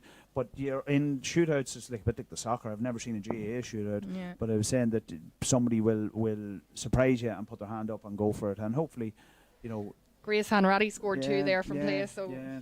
So Grace Ethan definitely is McGill good free taker, and she's on the under 16 team. So definitely Grace. Maybe Aveen McCooey. Aoife McGill, maybe. I'm assuming Chloe's made a point here. I'm assuming everybody can take a free at this point. I was saying that they can all take a free, whether you were on the field. You'd have to have played, I would assumed. But if you were subbed off, that you can still come back in, you know. So, and I'm sure neither management team have prepared for this, because it's so No, I unusual. wouldn't I've think never so. been at a match that this has happened before. I see Joe Hannity here, and he's writing notes. Joe's our historian, and I was saying he's here at the ladies' match. I was saying Division 1 final for the first time, and Joe's going to be writing another chapter on the day This'll that be he in was the in a history books, scheme. yeah. This is the day that he was in a scheme, and all the Blaney players all come up together, all together at this point. And I was saying they're all getting ready, and you can see Jodie walking out in front. And I was saying Jodie is She's been a real natural leader today, she's yeah, a natural leader, yeah. She's a natural leader. She's a great girl, you know. So They are she's- letting them hit into the goals with the wind. yeah, which- thank God, Thank God, yeah. you know. So we see the scoreboard going back to 0-0. 0-0. Yeah. I didn't even know what the final score was. I was that excited, so I didn't. No, didn't take it down myself. 2-16 to 5-7 was the final score. Great shooting, so 7 goals Yeah, there. Great yeah. to see, yeah. Funny, I just looked at something, Alan, when I was just getting ready for the match this morning. I think Blaney's average score was 3-13, and Emmet Oaks was 2-13. So All there was right. nothing really in between them in terms of and it showed today on the scoreboard. So there was plenty of opportunities for both teams, and it's been a high quality match. And I'd say there's 1 or 2 people walking around here saying Hail Marys and Our Yeah. Fathers and the whole lot. I've seen Maura McQuillan down here, and the hands are jointed. I was saying, I can guarantee you, Feel Claire the rosary. McElroy, and Blaney, Definitely. Marty and Liam, and the whole lot. Marty, Liam, Benny, the whole lot, all the And Eileen boys, in and Australia, probably. Eileen will be in Australia, and she'll be made get down on the hands and knees to pray as well. So she will. So it really is in the lap of the gods. And the best of luck to both teams here. I was saying that best of luck to both teams, and let the kickers come forward. And I don't know who's first to go. I was saying that I suppose like everything else, it'll just be a bit of pressure on each player. So I think, looking at it, I was saying Hazel is one of the players, Caitlin is one player, Evie McCooey is one player, and Hazel Hughes. Hazel Hughes is one player here on this side. Yeah, so both teams just lining up in the 45-metre line, and the 5 Blaney kickers are on the both teams are on the 65-metre line, and Blaney players are on the 45-metre line. So Emmet Oaks players haven't stepped up yet. And Niall's coming now, he's taking the cone out, and he's going to put the cone at the point of where they can kick the ball from. Sarah Tierney looks up on her feet here, Brian. She looks as if she will hit a score. Hopefully puts it over, but she's cramping up. Like even on that last one, Ellen, if she had if she had been able to stand at all, she would have put it over. She would have put it over, but she just wasn't fit to. She wasn't fit to, she just wasn't fit to. So up comes, I think it's going to be Jodie McQuillan's going to come up first. I'm not sure how this works. Do the Blaney players kick the first 5? Is it? God, I'm not sure. I thought it would have been just one on each, one, same as the soccer. So Jodie out at the edge of the D has to. And she's coming out, and I'm Niall's not sure just how's put the down match. a marker there, has he? A blue he's put down cone? a blue cone on the edge of the thing, and he's telling Jodie what the instructions are. And I was saying that you hope to get out to a good start on this. I was saying that Jodie, you look at this like Sarah Tierney, you're going to put your free taker out first, and it's not always the way that it always works. I was saying, so this is completely different and a new format that I have not seen before. No. So excuses if we get 1 or 2 mistakes wrong, and I see Grania Miller coming and running. I don't know what she's coming. This is towards the Jodie scored referee, 10 so points there in that 10 game. points, Yeah, so excellent shooting. here's the shot one, and I was saying Jodie, deep breath, looks at the goals. Good girl, Jodie, ready to go. Jodie kicks it high, and that's one Great up to score. Blaney, and you can hear the crowd cheer, and that's a great score from Jodie Mack. I was The saying, start you wanted from Blaney there. Good start score. you want, and I was saying out she comes, and I'm not sure what happens next. Then I was saying up comes the number 18, Comes who's Katie saying Hawthorne. Scored the goal there Yeah. at the end of extra time. So She finished it brilliantly. finished. So Katie's a soccer player, plays soccer for a team up in Dublin actually. So Katie just needs to settle herself here, and Would she kick it off the ground, Ellen, or would she kick it out of her hands? Do you I'd think? say she'll kick it out of her hands, but she probably couldn't kick it off the ground either. But she'll hit it out of her hands just Who again. did she play soccer with? Not sure what team it is, Chloe. Do no, but she trains up in Dublin Does she? anyway. She goes up a couple of nights a week, so Very good. it's good to see her sticking at the Gaelic as well. She made a lovely couple of touches down there Yeah. earlier on, but she had a great finish for that goal, so she did, So again, Niall talks to her. She's going to step up. She's looking at it right foot. She's outside the centre of the D. She's got to move towards the blue marker. And I was saying, Niall blows the whistle. She hops it twice, and she's going to kick it, and she's kicked it right foot. And this time she's kicked it out, and unfortunately for wide. her, it's gone wide. Unlucky. And I was saying her hands in her head is horrible and to do you know see, what yeah. it is? It's horrible to see it. I was saying next up comes Caitlin McGill, and it is fairness to Katie. She horrible. scored the goal. She did score the got goal, us yeah, to this only point. for So there's no point, Katie, you worrying about it. You've done your bit, and in fairness, you've been very good this evening. So now you have Caitlin McGill stepping up for coming forward. And it really is, it's an historic occasion. I haven't seen this before in ladies football or in men's football. So Caitlin gets ready, she's toe taps it onto her right foot. She's going to walk in, she does a step of her back, she kicks it, and she's hit it high, and she's hit it wide.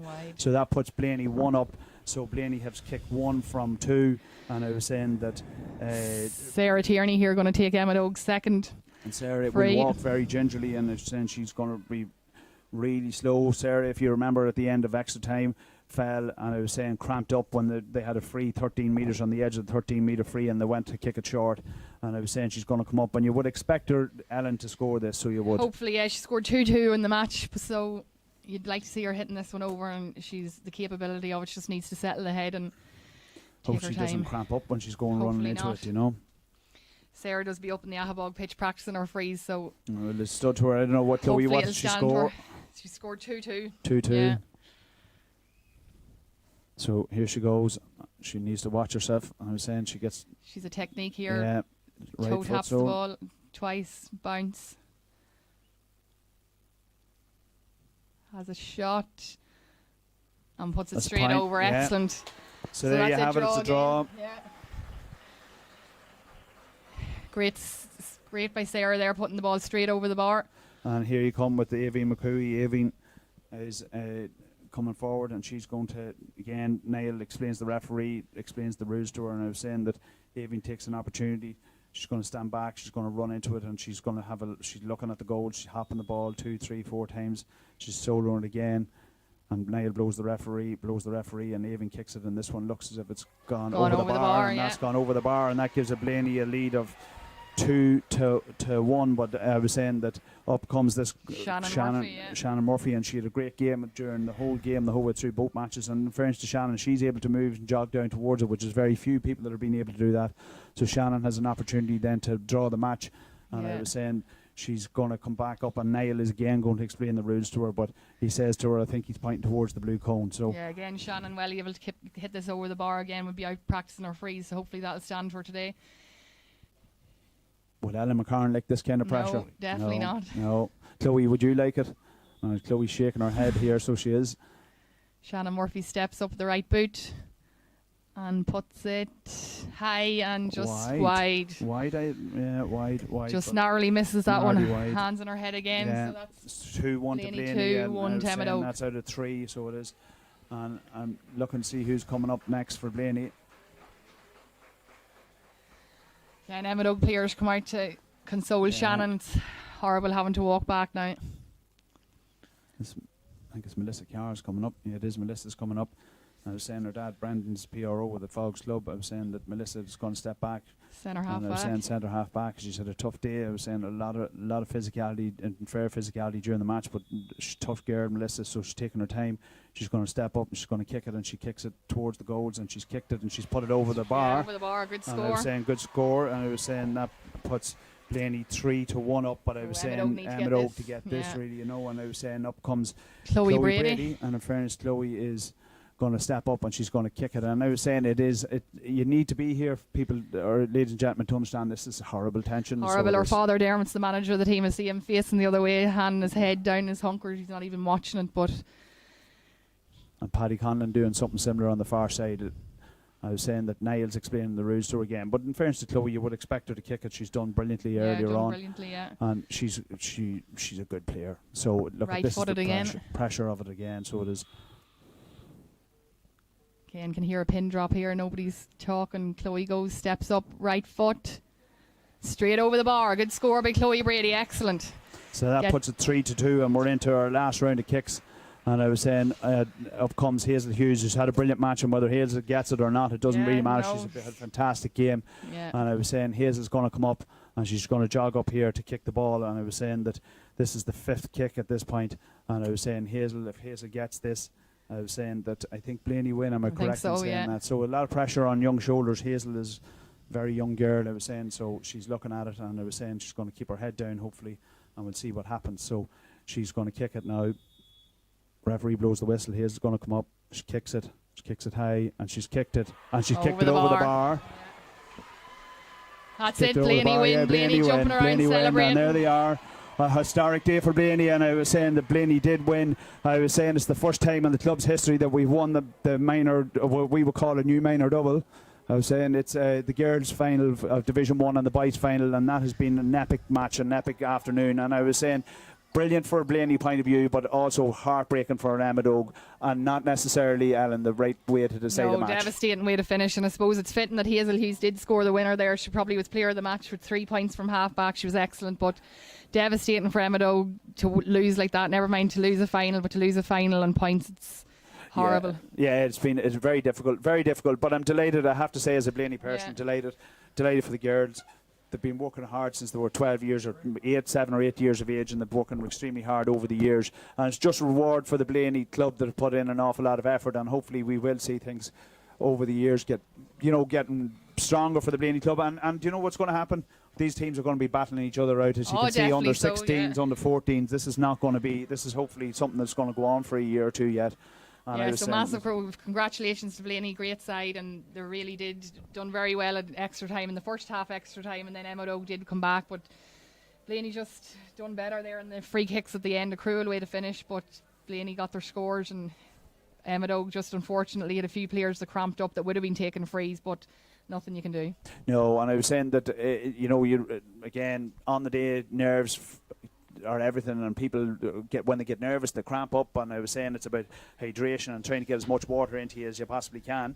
But I was saying frees are, generally speaking, when you watch soccer, it's exciting. But in this Yeah. here, being realistic, you could hear a pin drop, and there was Yeah. awful tension for children. You got to remember, most of these girls are 14, 15, 16, 17 or whatever. And I was saying that it was awful tension for them. So Yeah. you know, it was a lottery at the end, but as I say, from a Blaney perspective, I'm absolutely thrilled and delighted. I was saying that we're here, and I was saying maybe Emmet Oak might get their opportunity for revenge in a couple of weeks' time when they play in under 16 final. Under-16s, yeah. And I was saying maybe also it could look like they might clash in the under 14 final if they win their 2 semi-finals. I think that possibly might be also something that might happen, you know.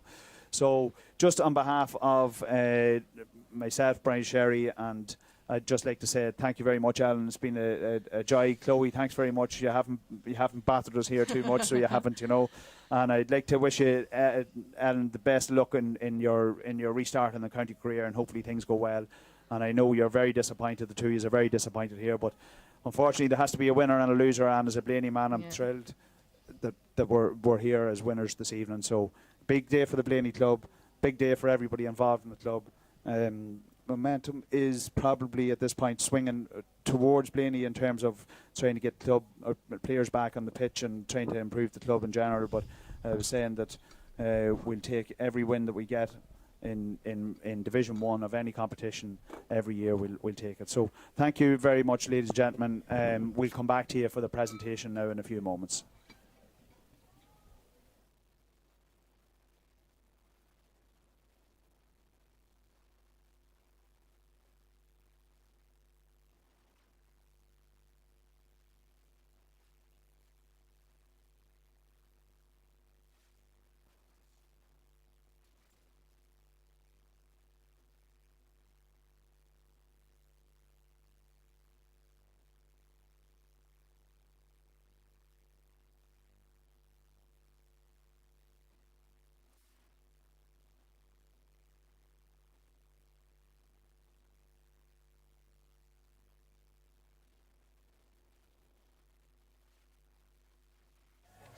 Chloe, thanks so much. We'll see you soon. Thanks very much, good man, Sean. That was brilliant. Thanks very much, Brian. Yeah, thank you. Well done.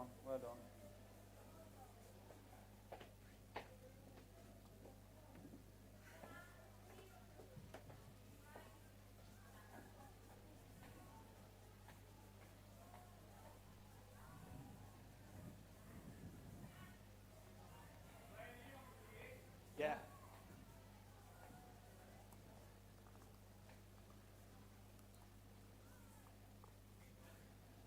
Ladies and gentlemen, can we ask the teams to come over for the presentation, to come over here in front of the stand? We'd like to get the cup presented to the victorious Blaney team. So if you come over here, we're going to do the presentation at the front of the stand.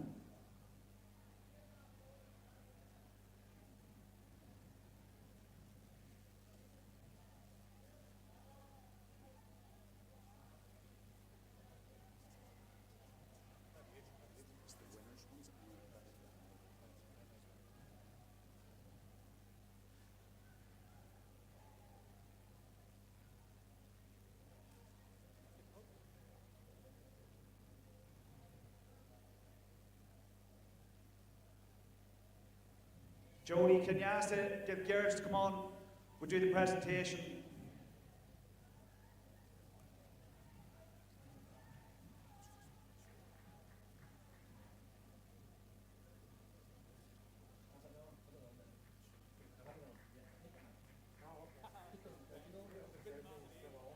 Huh?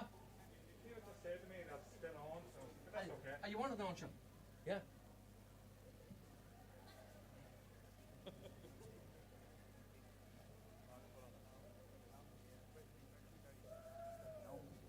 Two brilliant matches, yeah. That's a pity that had in that one. It's a pity that had in that one. No.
get their attention for a moment.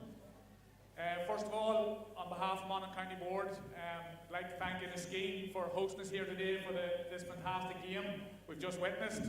We all expected to be home at this stage, but the teams on the field decided they were going to treat us to a bit of extra entertainment with the extra time and the shootout at the end. So again, thanks to Inniskeen for the use of the grounds. Also to Niall Traynor and his team of officials, again, thanks for managing that game. Again, a bit of overtime and extra time for you there, Niall and your team, so well done, and thank you very much.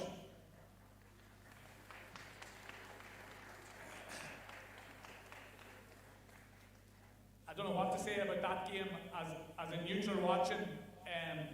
We're on the edge of our seats. Probably excited to see it to go to extra time and to see it go to the shootout, but I'm sure it was not easy for anybody who was playing or involved. Check the stamina was under pressure for the extra time, and then I suppose nerves were under pressure during the shootout. And again, any parents here, there's plenty of you watching again to see your kids going through that. It's not easy. So unfortunately, you know, people talk about replays. The rules are sort of set up before the competition starts, and unfortunately that's the way we had to finish it on the day. It was very tough on both teams to have to do it like this, but that's the way it goes. So without further ado, I'll just call on the captain of the Emmet team up just to accept the set of runner-up medals. So if the captain can just come up, a big round of applause for Emmet, who contributed massively to this game here today. It was a phenomenal game of football.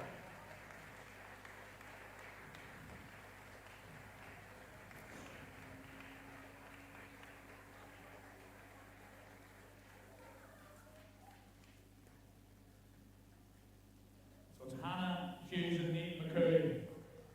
Well done, girls.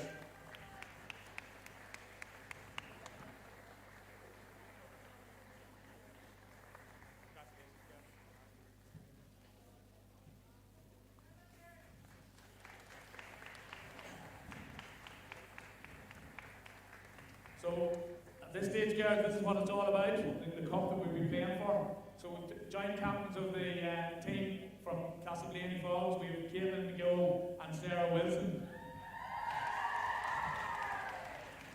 So, with the restrictions and regulations we have in place at the moment, the cup is here. So, girls, it gives me pleasure to allow you to take the cup on behalf of your team. Congratulations.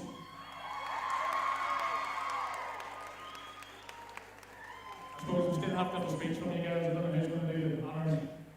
A bit each.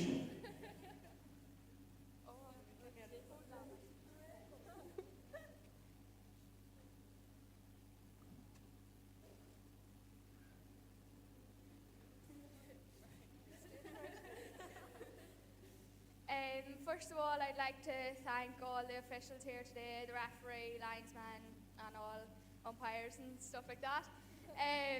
I'd especially like to thank Paddy, management, Grania, Sophie, Mickey, Estelle, the whole lot. You have been brilliant all year. Every training, Grania's always out singing, jumping, dancing, anything she can do, she's there. She's the spirit of the party. And Paddy and Estelle are great, and Sophie's always there trying to keep the score line anyway. Then I'd like to thank all the parents this year as well. Without you, we wouldn't be going to trainings, we wouldn't be there, we wouldn't be here today. Without that training and commitment from all the girls and families taking in the trainings, we definitely would not be here today. Then I'd like to thank all the girls. The team we have this year is just something else, and the bond we have as well, and I think that's why we won here today, team spirit. And we just kept going, and the way we play together, it's just something else. Lastly, I'd just like to thank Emmet for an unbelievable game. I don't think we've ever went through such a tough game in our lives, especially at the girls. It was something else, so 3 cheers for Emmet. Hip hip. Hooray! Hip hip. Hooray! Hip hip. Hooray! Was that it?